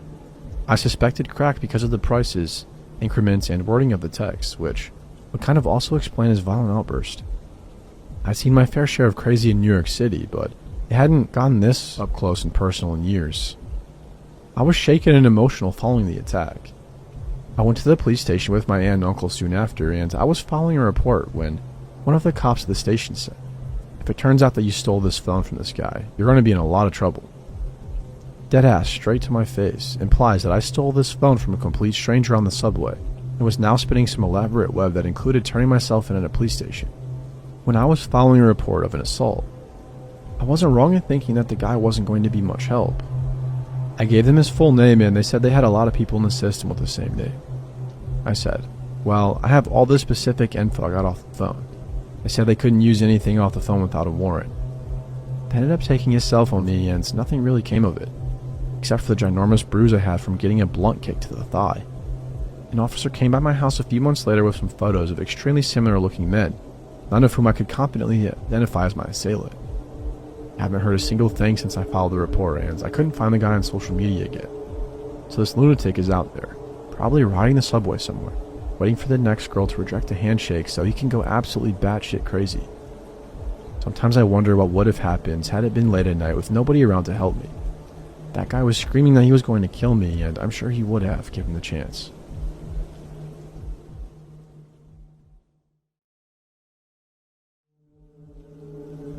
In my first year of university, I ended up in a situation where I'm still convinced that I got off a lot luckier than I could have, considering the circumstances. It was early January, and our university lectures had been cancelled due to the heavy amount of snow that had built up overnight. I'm British, so when so much as a couple of grains fall, the news will go on about it. This was a proper amount for England, though. The kind of thick, fresh snow that you have to ever so carefully trudge through on pavements because it's thick and your shoes will sink in a little bit with each footstep, and it's slippery or slightly icy in some places, which means one should approach with caution. It was late afternoon, and my boyfriend, who was in his third and final year of my course, had invited me over to his house that weekend. I rarely stayed in my first year flat at this point because half of the flat I resided in was one where the students I lived with would often loudly party and come back at 5 a.m. each night, drunk out of their minds. I was more of an introvert, and I would go and drink with my friends that lived in student halls, about 20 minutes away from ours, but I did not actually get on so well with my flatmates, as one of them would always bitch about me and make rumors for her amusement. I mention this now so later makes more sense. No, my flatmates didn't attack me or anything like that. I just remember not bothering to really tell them about what happened because A, they never actually noticed when I was in or not, and B, they were usually too drunk to care. It was about 6 p.m. at night and getting quite dark. I texted my boyfriend before and said that I'd meet him halfway in town, outside the local Tesco. He had a lot of final year work that he'd been doing from his house, and I didn't really want to make him have to trudge all the way to my flat in this weather, so I insisted that I'd meet him outside Tesco, get some ingredients and bits, and then I'd make us a nice dinner that night while he worked and try to help him stay motivated. After this incident, never again did he ever want me to really walk alone in the dark to his house. Even now, 2 years later, now that I'm in my final year and he has graduated, he still has nightmares about what could have happened to me that evening, and he'll always make sure I feel safe if we're going somewhere at night. At about 6 p.m., I began to trudge down the long roads from my flat, which went past the smaller campus and a couple of news agents, to turn down a very long road. Many of us used to exit onto the main road leading to town. It was a road, but it was also like an alleyway in a way. There were the backs of houses on one side of the road and part of the university on the other. To give you a better idea of how long I mean, I've attached photos, but obviously I've blurred out the road's name. I'd walked this way numerous times before this incident, both alone and with others if we stayed behind at university until quite late, so I was stupid and didn't really ever expect anything to happen. After all, it was literally right next to our university and we had security. But I was so very wrong. I was in my hooded parka buttons all the way to my chin to keep warm, with a bag over my shoulder, just with bits and bobs, nothing fancy. I got to about a third of the way down and I was near passing this little section on the right here. On the right, I don't know if it's obvious, but part of the building protrudes outwards, creating a sort of corner just before the black pillars. I never thought much of it before, but it was clear that afterwards, even in the daytime, I would always check it out of paranoia. As I passed the university gates, I heard sets of footsteps running from further back behind me. I really to this day don't know why I didn't question it sooner, and I think that in the last second, I had to actually turn around. My hood was puffy and I couldn't actually turn my head to the side to see. I'd have to turn my entire body around or pull my hood down. It was also incredibly difficult to hear until it was likely too late to react. Although the road was not too thick in snow compared to the one I'd walked down, it was still fairly covered in new snow that had settled before, and with a thick fluffy hood up, my hearing was probably a bit muffled and they were far enough to possibly turn around. And even then, I would not have seen their damn faces. It all happened in milliseconds. I had my hood up when it did. I felt an awful, painful slam into my back that shocked me greatly. To my horror, I realized that a thick arm was tightly wrapped around my neck, under my chin. Even now, I'm absolutely sure I felt something hard being held against my neck, even though my parka's puffy material.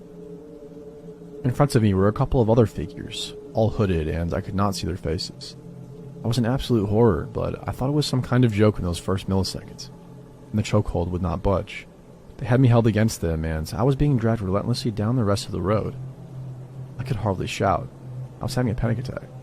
My throat was closed up, and I thought I was literally going to die, and my boyfriend would have no idea why I was late, and somebody would end up finding my body when it was too late.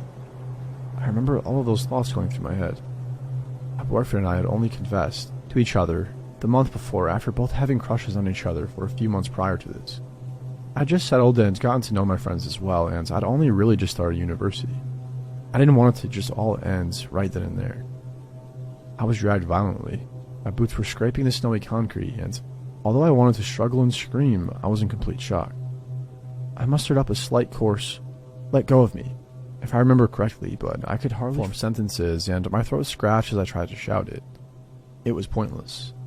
There were at least 3 bulky figures, one of them slightly to my side, but in my line of sight, and I could only really see a thick chin with stubble.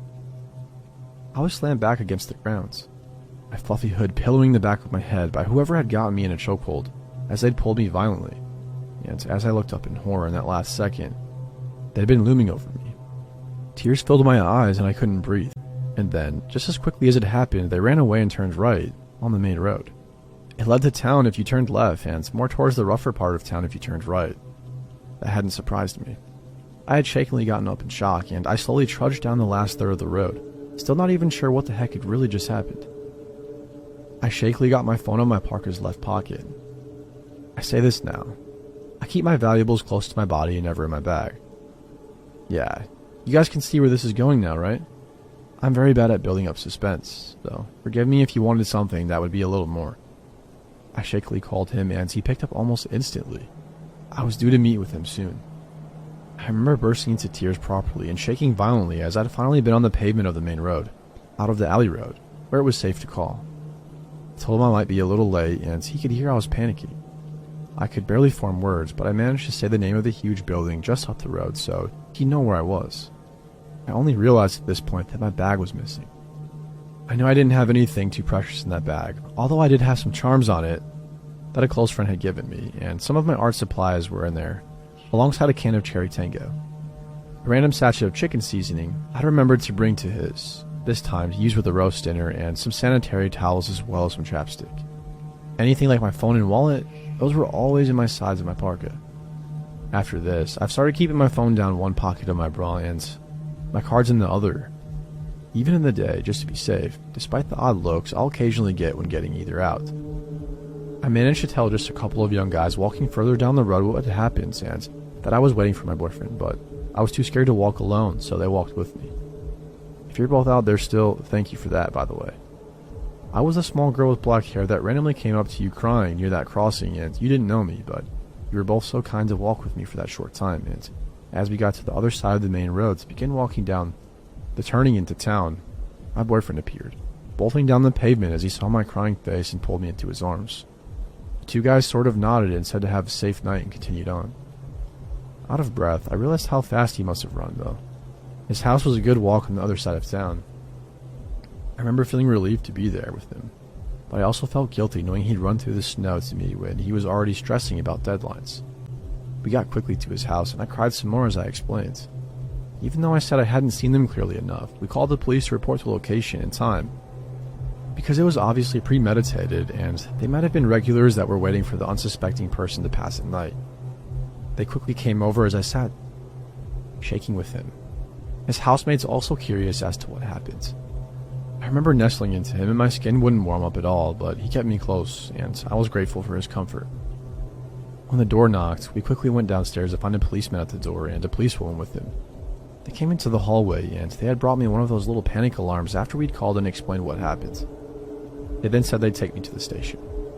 My boyfriend came with me as we sat in the back of their car. He squeezed my hand quietly as we made small talk with both of them, directing them to where it happened as they wanted to drive by and then quickly inspect the road. No evidence, just many footprints and tracks. The policewoman said they would later inquire and knock on each house that was on that one side of the road later, although as a spoiler, no. Nobody saw anything nor heard anything. My attackers were incredibly quiet and swift about the whole thing. We were then driven to the police station and I remember calming down. They were both very kind and got us something to drink as we sat in one of those interrogation rooms. I was friendly with them but still shaken as I explained the events in vivid detail and knew the time when it happened, and we concluded that they had likely waited in that little corner I mentioned before. That one walks past and doesn't really notice anything. Hiding in that corner would be shrouded in the shadows. Once those 1 or 2 hours were over, they even dropped us off outside Tesco. Looking back, it was quite hilarious how confused and suspicious the security guard near the exit looked when he saw us emerge from the police car and go in. We still had dinner and I still cooked, but he did so with me, and when I found it hard to sleep that night, we stayed up and just talked about it and what could have happened, and it's been worse. Even now, he sometimes has bad dreams about alternate endings to this. The police never did find my bag or the hooded attackers. I had managed to describe their height and builds roughly, but all we really knew was that they were definitely all male and they seemed experienced enough that it might have happened before. That, and if I had not had my parka buttons all the way up or my hood pulled up, I might have felt something worse than just the hardness through my collar. And the landing against the road would not have been cushioned on the back of my head. I'm convinced that the man held tight across my neck had been holding a weapon of some kind, if they were mugging me at the least. I'm a lot more careful nowadays.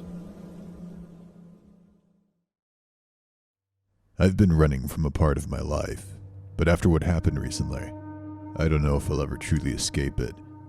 I used to be involved in some questionable paid companionship. The people in charge of me didn't care if I was free, alive, or dead, as long as I made them money. Getting out took careful planning. I changed my number, sold my car, and moved across town as far as I could go. I landed my first legitimate job as a remote customer service rep, then settled into what would be my hideaway until I saved up enough money to leave the state. In some of the nicer neighborhoods, plenty of rich people have vacation homes with basements and in-law suites. They don't typically list their properties on rental sites, which is great for not being found. But I charmed my way into a month-to-month lease with a family who wanted their big empty house to earn some money while they weren't using it. Of course, all I rented was the basement. The windows were small and mostly concealed by thick flower bushes. The outside door was hidden in the garage, which I had the code to. The door into the house didn't lock, but the homeowners installed a latch on my side. For a few months, everything went exactly as planned. I was the only person living on the property. I rarely showed my face. I was a hermit, sure, but I was safe. Or at least I thought so. Last week, a storm raged through town. I wasn't scared of it though. It felt like another extra layer of concealment. The heavy rain and the rolling thunder were like a thick, soft blanket. Wind battered the house above me, but I was underground, safe from the world. Then the power went out. My heart jumped from the suddenness of it, but then I calmed down.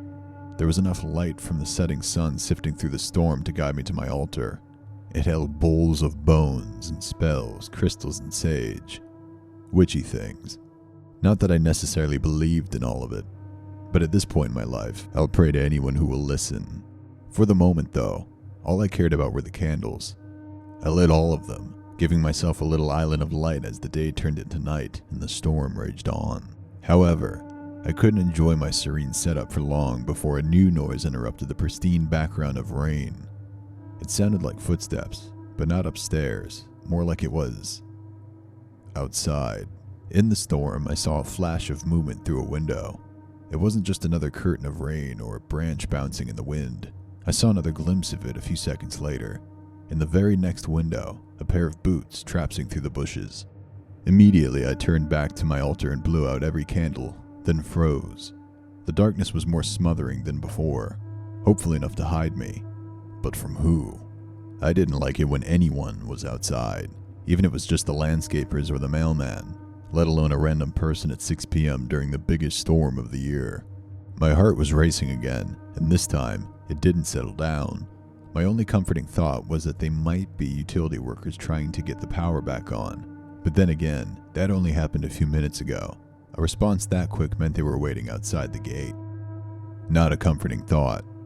I remained motionless, watching and listening. The storm continued indifferently, washing out any further sounds of footsteps outside, if there were any. In reality, it was worse.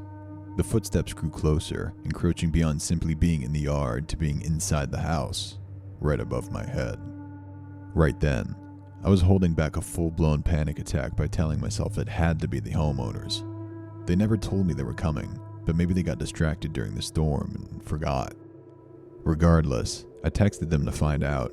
I waited anxiously for several minutes with waves of chills crashing through my body.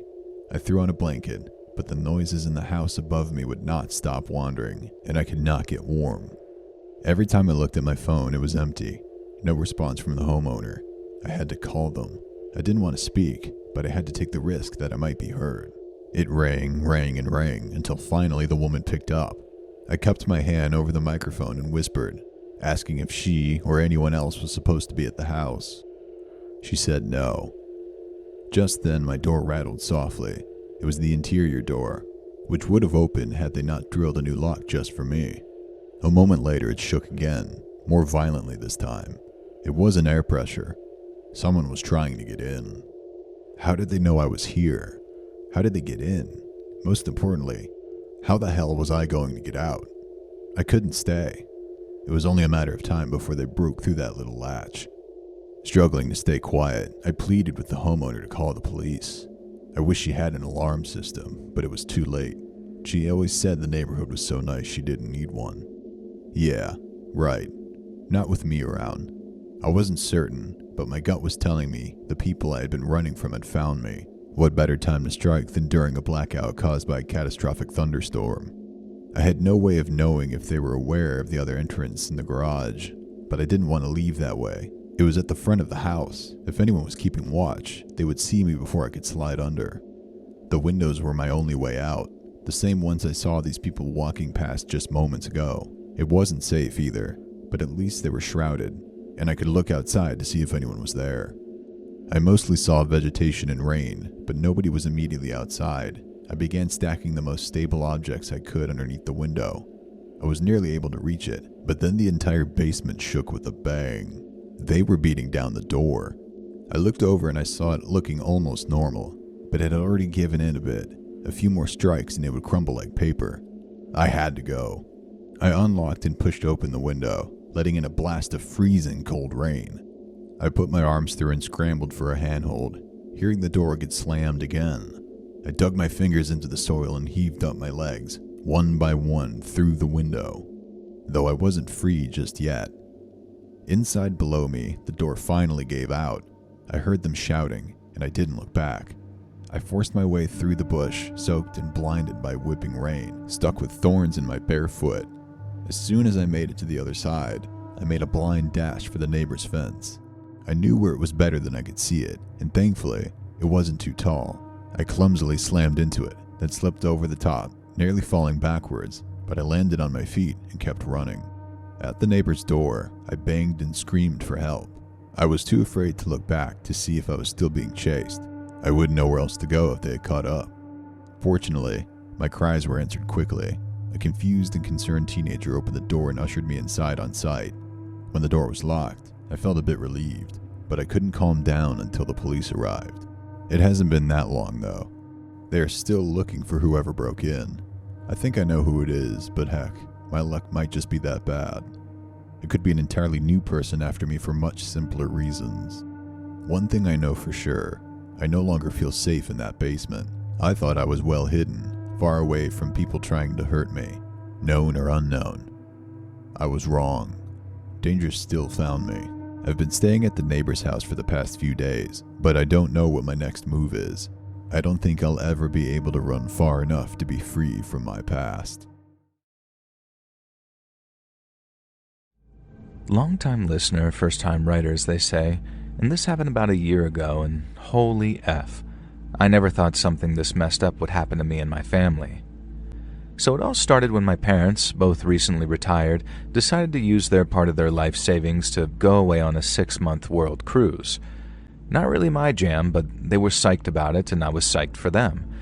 And even better, the lease on my apartment was up the week before they left, so I was free to house sit for them the entire time they were gone. This was a relief to my mom, who would have spent the whole cruise in a state of neurosis, calling me or my brother to check on the house every 5 minutes. And knowing that I was living there ironically meant that she wouldn't worry at all. Oh, Mother, if only you'd known. In the week before they left, as I moved my things into my old childhood bedroom ready for the next 6 months, my mom gave me the rundown of the house as if I hadn't grown up there. I barely paid attention to all the things that she was telling me. Yes, Mom, I know where the fridge is, I know the Wi-Fi password, I know how to use the TV. I know the guest room is filled with Aunt Joni's art while she's between husbands, and that I must not dispose of any of it. What I didn't know about, though, was the new neighbor. His name was Mr. Samuels, and he moved in a few months previously. If you believe my mom, Mr. Samuels was an angel sent from heaven. He was the loveliest, sweetest old person, Mom said, despite the fact that he was only a couple of years older than my dad. Now, he baked cakes for the neighbors, so I shouldn't be surprised if he dropped by with some muffins or maybe even some red velvet cake. I admit, I do like a good red velvet cake, so maybe Mr. Samuels was okay by me. Mr. Samuels had a nurse who came by every other day, so I didn't need to worry about him apparently, not that I'd been planning to. Mom did enough worrying for the whole family. I didn't actually see Mr. Samuels before my parents left for their cruise because he was away staying with one of his kids. And so I bid my parents farewell at the docks, waving a handkerchief and sobbing like a wartime bride. Not really, but then headed back to the house, ready for 6 months of hardcore freelance art commissions and watching all the subscription services that my parents subscribed to and I didn't want to pay for. Mr. Samuels returned home a few days into my newfound alone time, and imagine my absolute surprise when the gentle Mr. Rogers-esque fella that I pictured was absolutely nothing like that at all. Mr. Samuels may have been 75 years old, but he was the kind of 75 that looked ex-Navy SEAL, and in fact was, and who probably had a home gym, and he did, and he was a muscular, confidently spoken, weirdly charming man, and at first I wondered why he needed a regular nurse, and then when I first saw the nurse show up for his first appointment, I remember that my mother can be rather naive sometimes. Let's just say that she was the kind of nurse who is paid good money to relieve someone's tension via massage, and just leave it at that. But hey, the man was single, and just because he was old, it didn't mean that he didn't have needs. And every other day at 75? Damn, I was almost in awe. Now, he did bake a very good red velvet cake, and one of his first acts as a welcome gift was to bring a cake over and introduce himself. I'll admit, while he was charming, he also made my skin crawl. I'm a 32-year-old woman, and this 75-year-old man, who looked like he could easily overpower me without a moment's thought, was very clearly trying to rizz me up, as the kids say. And I usually hate the phrase undressing me with his eyes, but there was no better way to describe it here. And Mr. Samuels made no secret of it. He'd make remarks like, Gladys never said her daughter was so cute, or how he'd wish that he'd known my mom when she was my age, things like that. It would have been flattering if it wasn't so intense, and he wasn't quite so, I don't know how to describe it, but he had this aura where it was obvious that he wanted me to know that he could take me. And I've known guys like this since high school, but never once was he ever twice my age. And he wasn't so much a silver fox as a white wolf, and once I got that image in my head, I couldn't shake it. Thankfully, I didn't have many dealings with Mr. Samuels outside of him bringing over baked goods, and in the end, as much as it hurts me to have to do so, I ended up tossing them out because I was becoming paranoid that he might be slipping something into the baking. I'd watched an Instagram short about a predator who did some fairly gross stuff like that, and I got it inside my own head about it a little. Looking back, I am pretty grateful that I didn't risk it. And so after a month of catching up on art commissions and emailing editors begging for work, I began to go a little stir-crazy. Surprisingly, Mom didn't call anywhere near as much as I expected, and I found myself missing my goofy parents a lot. We had a few Zoom calls, but the internet on the cruise ship wasn't exactly reliable, and so half of the time it was like watching my folks in stop motion while Mom yelled, "What was that? What did you say, Sel?" over and over, as my name is Celeste, but she calls me Sel. I decided to surprise my parents by giving the house a little bit of a decluttering, or at least the parts that I knew that I was allowed to touch. Aunt Joni's paintings could stay, but I knew that the attic was an absolute crap show of disorganization. Plus, I figured that I'd find a bunch of fun childhood memories up there, and maybe some stuff that was worth a bit of money. I remember my brother having a bunch of old consoles and action figures that surely had to be worth something, and God knows that we both could have used the money since we were both artists.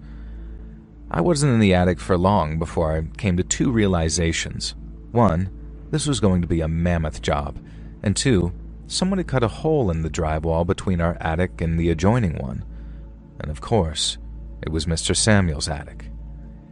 Not only that, cables were snaking through the hole, followed them through the maze of boxes and old Christmas decorations, and I was horrified at what I found. Holes had been drilled into the floor, very recently by the look of the sawdust, and two wires snaked down into two rooms. Now, without going into technical details, I traced the wires to the bathroom and the bedroom that I was staying in and discovered that small cameras had been set up, hidden within fake smoke alarms.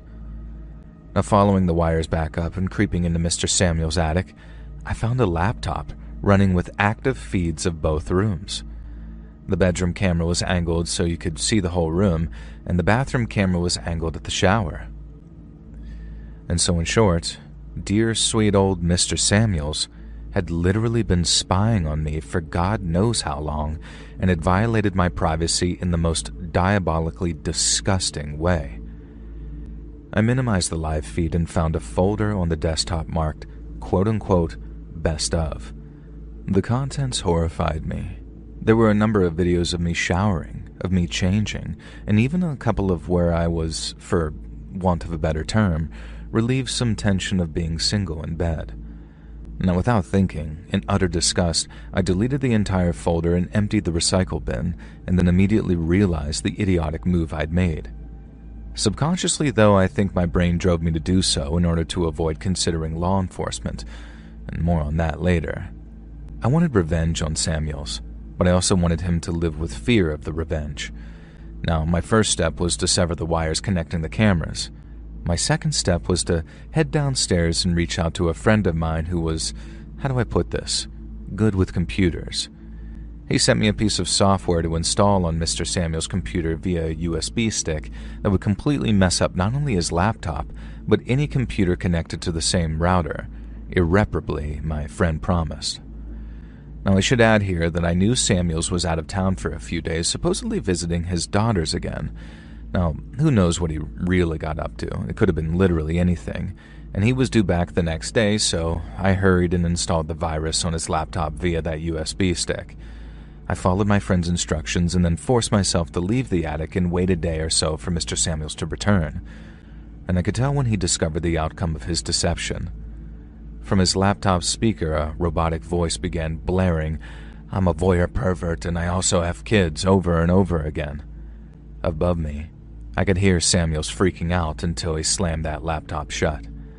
Then I heard his footsteps thundering down the stairs, presumably to his other main PC, and I waited and then, "I'm a voyeur pervert and I also have kids." According to my friend, there was absolutely no way to get rid of this unless you were a tech genius or whatever. Something about writing it to the root of the BIOS or something, so even a hard drive wipe and Windows reinstall wouldn't fix it. And something told me that while Mr. Samuels might be capable of setting up a pervert spy network, he wasn't capable of fixing this. I was right, because the next weekend, I saw his entire desktop PC smashed into little bits sitting out on the sidewalk for the garbage collection. Hilariously, they wouldn't take electronics, so it was just sort of left there until the HOA contacted him about the unsightly garbage, and the next day, a snapped laptop joined the pile. Now, I'm sure he suspected me because the baking delivery stopped, and he also avoided eye contact with me whenever we'd pass each other, coming and going. Now, I still felt sick that this dirty, disgusting old perv had gotten away with getting off to me at my most vulnerable, though. I kept consoling myself with the reminder that he was 75 and would be dead long before me. But then I had nightmares about how he might have sent the videos to other like-minded perverts. No matter how much I reminded myself that the low-quality, grainy pictures made my identity impossible to discern, it didn't help because Samuels could easily have doxed me. I live in fear of something else happening, but nothing else did. I confessed my fears to my friend, though, who suggested one final idea. I don't know exactly what he did, but a few days later, a smartphone arrived in the mail. My friend told me to stick it through Samuel's mailbox in the middle of the night and just leave it at that. And I asked him why and what the phone contained, but he told me it was better that I didn't know. I posted the phone. Whatever was on there had caused Samuels to become a recluse, and the rest of my house sitting went without incident. And after a while, I noticed that the nurse was no longer coming to visit Samuels. Good. And that man didn't deserve any joy in his life. And eventually my parents returned from their cruise. I didn't tell them anything about what had happened. I was honestly just too ashamed, and too worried that my dad, the mild-mannered as he was usually, would spend his remaining years in prison for killing their next-door neighbor if he knew what he'd done to his baby girl. Now, a few months after I moved out into my own place again, Mom mentioned that Mr. Samuels had been placed into an assisted living facility by his children. She said it was all very strange, like he mentally declined within the space of a year. Now, I said nothing, but I had to suppress a smile there. I don't know if I did the right thing by not calling the cops and handling everything in this very unusual way, but here's the reason. When I was in college, I was assaulted. My experience with the police was, well, as I'm sure some of you know, not so good. And I was made to feel like it was all my fault because of how I dressed and because I'd had maybe 2 drinks, because I'd been affectionate with my assailant. I know all cops aren't like that. I know that plenty of cops are sympathetic, even heroic with certain victims, but I was not one of them. And the idea of trying to convince them that my elderly neighbor was spying on me, even though realistically the evidence was all there, it just terrified me. And so maybe I handled things pretty badly. Maybe me and my friend taking justice into our own hands was an immoral decision. But honestly, knowing what that man was capable of in his 70s, I can only imagine the things that he may have done when he was younger, fitter, and more savvy at getting away with it. And knowing he's spending the last years of his life slowly losing his mind in an assisted living facility, probably being spoon-fed baby food by a tattooed male orderly who he can't sexually harass, well, honestly, I sleep at night just fine. I do still periodically check for spy cams, though, as I'm quite paranoid and you can never be too careful.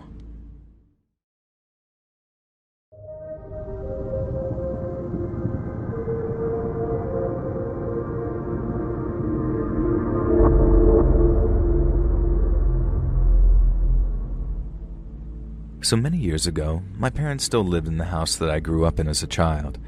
The neighbors, Mr. and Mrs. Morse, stuck out to me as a kid as a regimental, stern couple. Now, Mr. Morris was the type of man you can only describe as blustering, and Mrs. Morris was sort of like a human square, with a bowl haircut and a mustache almost as bushy as her husband. Now, if this sounds like being uncharitable to them, hell yeah, I definitely am, and you'll hate these two by the end of the story as well. Unless you're a psychopath, in which case, may I suggest that you live in a cabin in the woods without neighbors. The Morrises were sternly friendly with my parents, while me and my siblings grew up. They had this son, August, who was in the Scouts with my elderly brother, Barry, and he was sort of like a mini version of his father. Bossy, always demanding to be the leader of the activities, and would become quietly red-faced angry if things didn't go his way. Us kids in the neighborhood had a nickname behind his back, and that of a certain Austrian dictator that I don't think you're allowed to say on YouTube, but let's just say that he's someone that you will not see very often. Now anyway, the son isn't the point here. He was sent off to military boarding school at some point during high school, and the wild thing is that he bragged about asking to be sent there.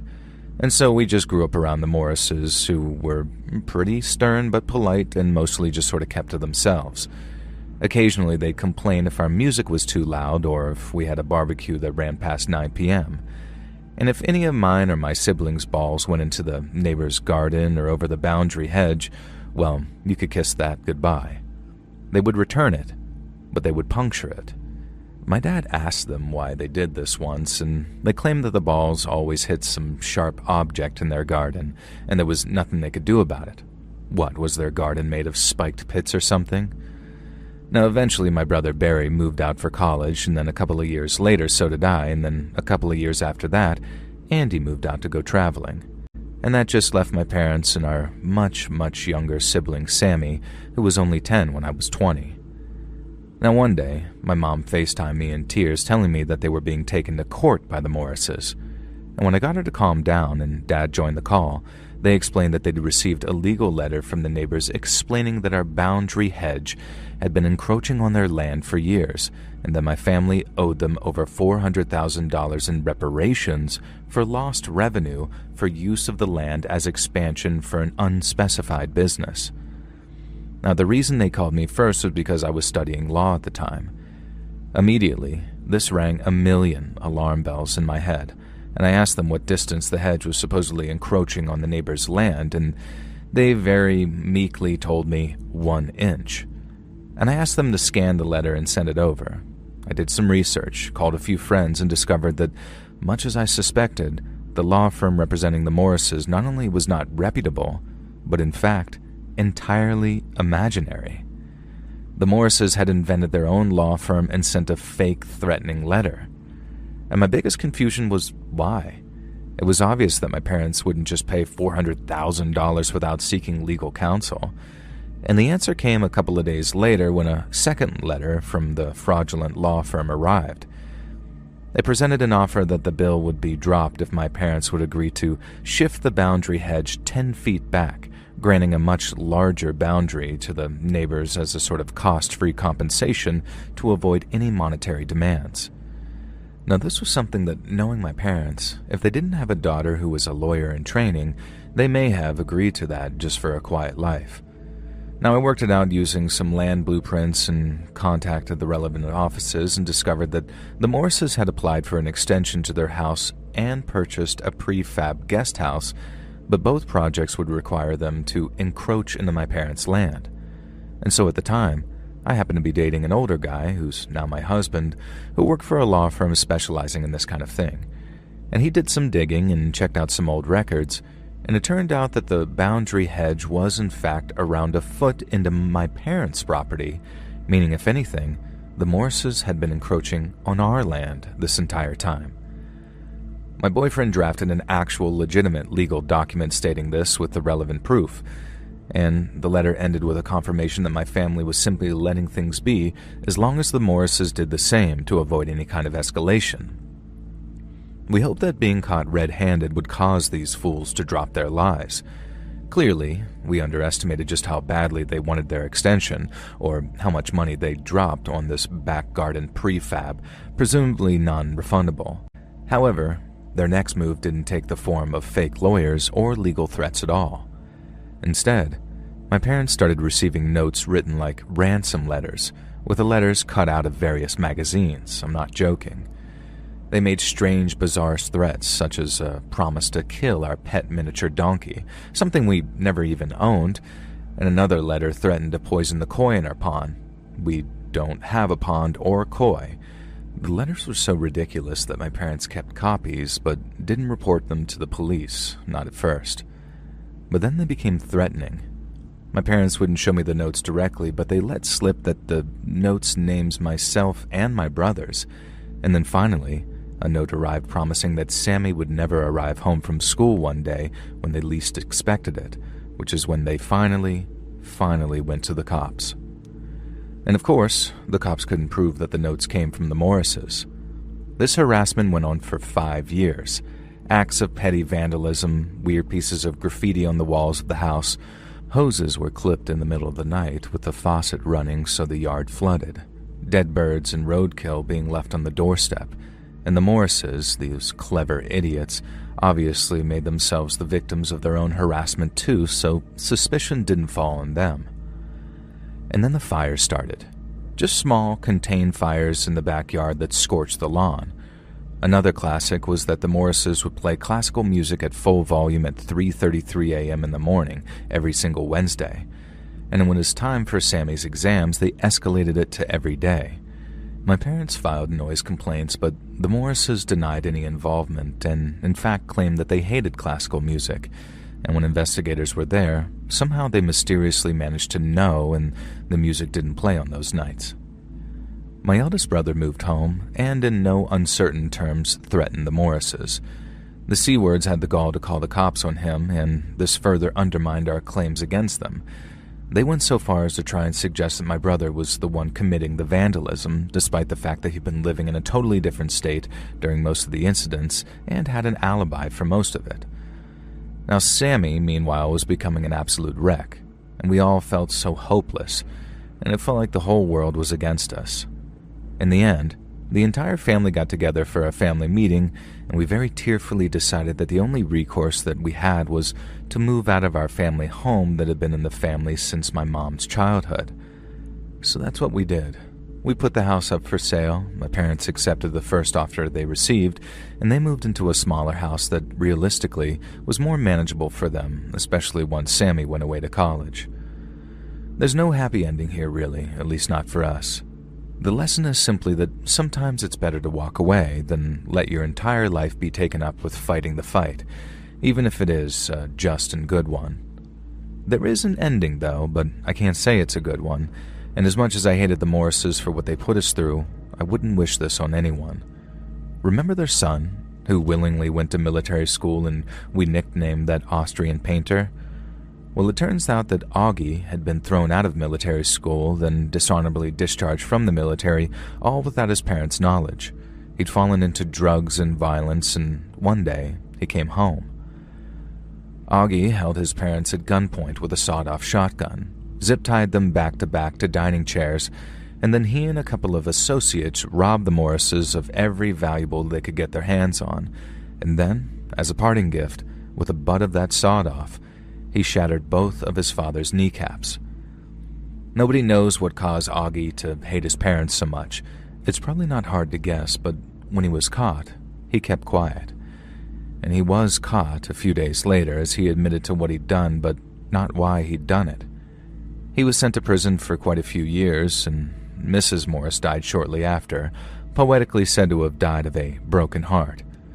Mr. Morris spent the rest of his years in a hospice, unable to walk, and also never uttered a single word again since that night. And so the new neighbors who bought our family home never had to deal with the neighbors from hell, and the whole story is a reminder of just how completely messed up and pointless the motivations of some people can be, how they can live with themselves when they all cause so much pain, and how when you cause pain to others, sometimes it returns to you tenfold. I don't know if I believe in karma, but in this case, I can't help but feel that no matter how much the Morrises screwed with my family, they got far more than they deserved, and I can only hope their son, Augie, can one day find some peace. So recently, I moved into an apartment block in a pretty artsy area of a pretty artsy neighborhood. Now, I won't dox myself, but you can probably guess one of two places I mean, and it's not the New York one. I love this apartment building. It was more of a boarding house, really. Only 8 apartments and the top floor belonging to the building super. And all the neighbors were really friendly, and most of us were artists of some sort. And there was me, a painter, and then we had a singer, a couple of writers, 2 more painters, and a mixed media artist, and apparently a sculptor. The sculptor was the neighbor directly across from me. Nobody knew his name, or even if he definitely was a he. He just went by the moniker TTT, all capital. The rest of us would often have sort of group brainstorm evenings where we'd chat about art and set the world to rights, in the common room or TV room that we all shared on the ground floor. Triple T never joined us, of course, and soon the mysterious sculptor became the subject of fascination for a group of creatives with hefty imaginations and too much time on our hands, obviously. Nearly all of the theories about TTT's true identity were ridiculous. Most of them were supernatural, and one of the painters absolutely swore that Triple T was Shia LaBeouf and claimed that she'd seen him when he moved in. And when we showed her a photo of Shia LaBeouf, though, she said it was the other Shia LaBeouf, and we could never quite work out what she actually meant by that. One of the writers decided that Triple T was a ghost, like in the movie Ghost, and that his sculptures were all clay pots, and he was waiting for his Demi Moore to sit at the pottery wheel so he could finally create again. The singer claimed that Triple T was a beautiful woman whose face had been disfigured in a terrible car accident, which explained why some of her sculptures displayed in local galleries showed various figures in states of damage. Me, I just thought that Triple T was a reclusive sculptor who valued their privacy, and whenever TTT had a new sculpture to display, it would be found standing outside their apartment, and men in some suits from a certain gallery would come to collect it. Triple T always displayed at the same gallery, which I can't name for the same reason as not wanting to reveal myself. I did try knocking on Triple T's door a few times. Once or twice, I heard signs of life, and one time I was absolutely certain that I was being watched through a peephole. And just a gut feeling, but it did make me shiver. But if Triple T wasn't answering, I wasn't going to keep prying in there. And that's why it shocked me when, one Friday evening, I stepped out of my apartment ready to attend one of our weekly brainstorming sessions, only to see T's apartment door open a crack. Only darkness spilled from within, and I didn't want to enter without permission, so I just said, "Hello?" through the gap. No answer, although I was sure that I heard movement inside. The door was open. Someone could be in trouble, I thought. That was just sort of a justification enough to take a peek inside, right? And I turned on the flashlight app on my phone, but covered it with my palm just in case. And when I stepped inside, it was completely pitch black in there. I raised my phone, warning whoever was in there that I was about to light up the room, and then I slowly moved my hand away from the lens. I was not prepared for what I saw. The room was entirely bare. The walls and floor were sealed in plastic wrap, you know, the kind that they use in Dexter or some serial killer movies when they're about to kill someone in a room and don't want to leave blood splatter. And that wasn't the creepy part, though. The real creepy part was the statue that stood in the center of the room. It wasn't some kind of horror mannequin. It wasn't some horrific effigy of myself or anything else in the building. It was a classic-looking statue of the Holy Mother Mary, the kind that you find in a Catholic church. The only strange thing about her was that instead of a normal face, she'd been painted up to look like, of all things, a mime. I can't explain it, but I was absolutely certain that the statue was watching me. I was certain somehow that Triple T was the statue. The statue was Triple T.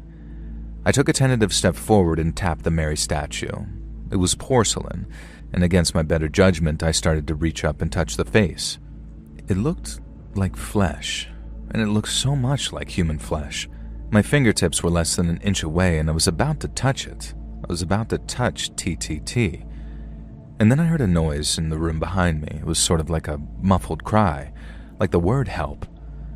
And I snatched my hand back from that statue and hurried to the door directly behind the statue. It was the only door in the room. I grabbed the door handle and twisted it. The door was locked, but the moment I twisted the door open, I heard a loud, shattering crash behind me. Quickly whipping around, I saw the Mother Mary statue shattering and collapsing to the floor. I had no idea what to do. Had I just destroyed some priceless artifact? I walked up to that debris as carefully as I could, and the face was just laying there, and I'd been right. It was skin, sort of. It was a latex ball with Mary's face painted on it, and then a voice spoke from an unseen speaker somewhere in the room. "I am TTT. This is art. You are the art. Please leave." And so I left. I left and ran down the stairs and cursed myself a million times for not filming what I'd just seen. I told everyone what had happened, and we all rushed upstairs, but TTT's door was once again locked. And once again, I was certain that as we all stood there, someone was watching us through that peephole. And 2 days later, there was a small portable safe left outside of TTT's apartment, and the same guys in suits came to collect it. 2 days later after that, I received a gilded invitation in the mail to attend a private showing at Gallery Redacted before it opened to the public, and the invite was from Triple T themselves. Of course, I went, hoping to meet the reclusive sculptor. No such luck. Triple T's agent was there and informed me that Triple T's final piece was being unveiled that night. Unlike all their other pieces, it was a video. It was a video showing me entering the apartment, a black bar across my face to protect my identity. It showed me from various camera angles, cameras that must have been hidden in the walls, in the ceiling, and then it showed me from the perspective of Mother Mary's eyes. And for a second, just a few frames, the sensor bar disappeared and my face was replaced by that of a skull. And then it showed me rushing for the door, and here, the camera split into 2 joint shots, one showing me turning the doorknob, the other showed the statue trembling and collapsing, clearly triggered by some kind of mechanism in the door. Then the rest mostly played out how I described it. Except as I picked up Mother Mary's head, again the sensor bar disappeared from my face and this time briefly showed an angel, like a Greek sculpture. And the final shot of the video was simply text saying, "Life is clay, and you are all my sculpture. Goodbye, TTT." That was the only time the video was shown. I've tried to track down a copy for this last year. If anyone out there has any leads at all, please let me know in the comments. But holy crap, this was the creepiest and most bizarre thing to happen to me, and I am obsessed with getting a copy of this video. If anyone has any leads, anyone at all, please comment. I need to see it again. I need to understand why Triple T was trying to say this and what it says about me. All the other artists in the boarding houses have theories, and I'll leave you to make up your own. But there's one thing I've learned from all of this, one universal truth that speaks to us all in our very soul. Artists are freaking weird, man. Do any of you have someone who you'll never forget, even though you never really knew them that well? Someone who was a constant in your life, just sort of a background character who isn't around anymore. Someone you find your mind drifting back to every now and then because even though you didn't know them that much, you just saw them all the time and they were like an interactive, friendly part of the furniture. Now, I don't mean that in a derogatory way. It's like a beloved lazy boy that you get from Goodwill. You don't know its backstory and you never will, and you don't ask about its past and it doesn't ask about yours. Christ, this sounds dehumanizing, but it's how I think about it. It's in a fond, loving way, trust me, and I hope one day I'm someone else's Goodwill lazy boy, someone who touched a person's life just by being there and someone they'll always remember. Now, I remember Mr. Browning. I'll never forget him, and even though the last time I saw him was probably 1985, I think I remember him fondly regardless of how things ended. Now, I sure know that I always thought fondly whenever this guy crossed my mind. Me and the wife often talked about how we should invite him over for dinner. We wondered if he was lonely after his wife had passed a decade or so before, and we wondered if his adult kids called often because they never seemed to visit. But we just never got around to asking Mr. Browning. Hell, I don't even remember what his Christian name was. It was always, "Good morning, Mr. Browning," and he'd respond with, "Good morning, Ted." He was my elder. We understood the hierarchy, and I do know that he was a former teacher, so maybe he thought of himself as Mr. Browning. Maybe it didn't even cross his mind to ask me to call him by his first name. Amos, that was it. Amos Browning, and I remember from his obituary and later the funeral. And I think those were the only times that I heard his first name spoken, and one of the only times that I saw his adult children. His son was a very doughy-faced man who looked bored to be at his father's funeral. His daughter was one of those sharp-faced women with a meek, sycophantic husband and the kind of bratty son who wanted to be the center of attention, even at Grandpa's wake. We didn't stay long. We'd gone to pay our tributes to Mr. Browning, but we couldn't stay. We didn't want his family asking us questions about his death, and they likely knew that I'd been present when it happened, and I'm not a good liar. I would have struggled to give them the answers they wanted instead of the horrible, haunting, traumatizing truth. Me and Mr. Browning used to chat over the fence. Well, I'd lean over the fence and he'd mow the lawn, and he was always mowing his lawn. He had one of those old push mowers, an electric one, and I just kept trying to persuade him to buy a ride-on, but he said his yard was way too small for that. It wasn't, and besides, at his age, probably early 70s, it was a great way to get some exercise and a little peace and quiet. Peace and quiet from who, I'm not really sure, since he lived alone after his wife had passed before me and my family moved in, but that's what he said. We'd talk a lot, but never really get to know each other, you know. We talked about the Detroit Lions a bunch. He was a diehard supporter, and I was just a pretty casual one. And we talked about the weather, we talked about politics, but never too seriously, and sometimes we'd watch the same shows at the same time, and we'd talk about those too. We both loved Miles Davis and The Who and Kiss, and he told me about his first ever concert, sneaking in to watch Kiss play, but I was never sure if he was telling the truth or just recounting the plot of that one movie where that exact thing happens. It was a fun story anyhow, even if he told me about 5 times, and occasionally he'd ask about my wife and how she was doing and how her job was going, but I think he wanted to talk about his wife in exchange but couldn't bring himself to do so, apart from that one time. Sometimes my wife would bring him a lasagna or some other baked goods, and he'd thank her like a perfect gentleman. And he always handed the dishes back to me over the fence, never once brought them to our door, always over the fence. Now, I chatted to him so much that by the time we moved out, there was a groove in the ground where grass had stopped growing in a place where I had always stood to talk to Mr. Browning. Now, I remember exactly what we were talking about on the day it happened. My wife had just had a minor operation to remove a benign cyst from her breast, and he was asking how she was doing. I told him she was doing fine and would be home from the hospital the next day or even that evening if things went well. Mr. Browning looked at me then as he was mowing the lawn and then told me that I was lucky and I should hold on to a good woman like that. And then he said, and I'll never forget it, not least because they were his last words, he said, "I miss her so much." And then he sort of looked down, away, like he was about to hide tears, but I saw a look of alarm and then fear cross his face. Maybe I'm just imagining, but I swear that I saw him try and stop the forward motion of the mower as he pushed forward. I'm not sure how it happened. He was always so careful, running the electrical extension cable around the edge of the lawn, making sure that he was mowing nowhere near it, being careful like it was muscle memory. But I heard the crunch and whir of the motor running over the electrical socket and the cable. I don't know how or why, but there was no grounding. The mower's rubber handles just sort of weren't there anymore, and the live electrical cables got tangled into the motor blades, mangling and electrifying the mower as Mr. Browning held onto it. And hold onto it he did.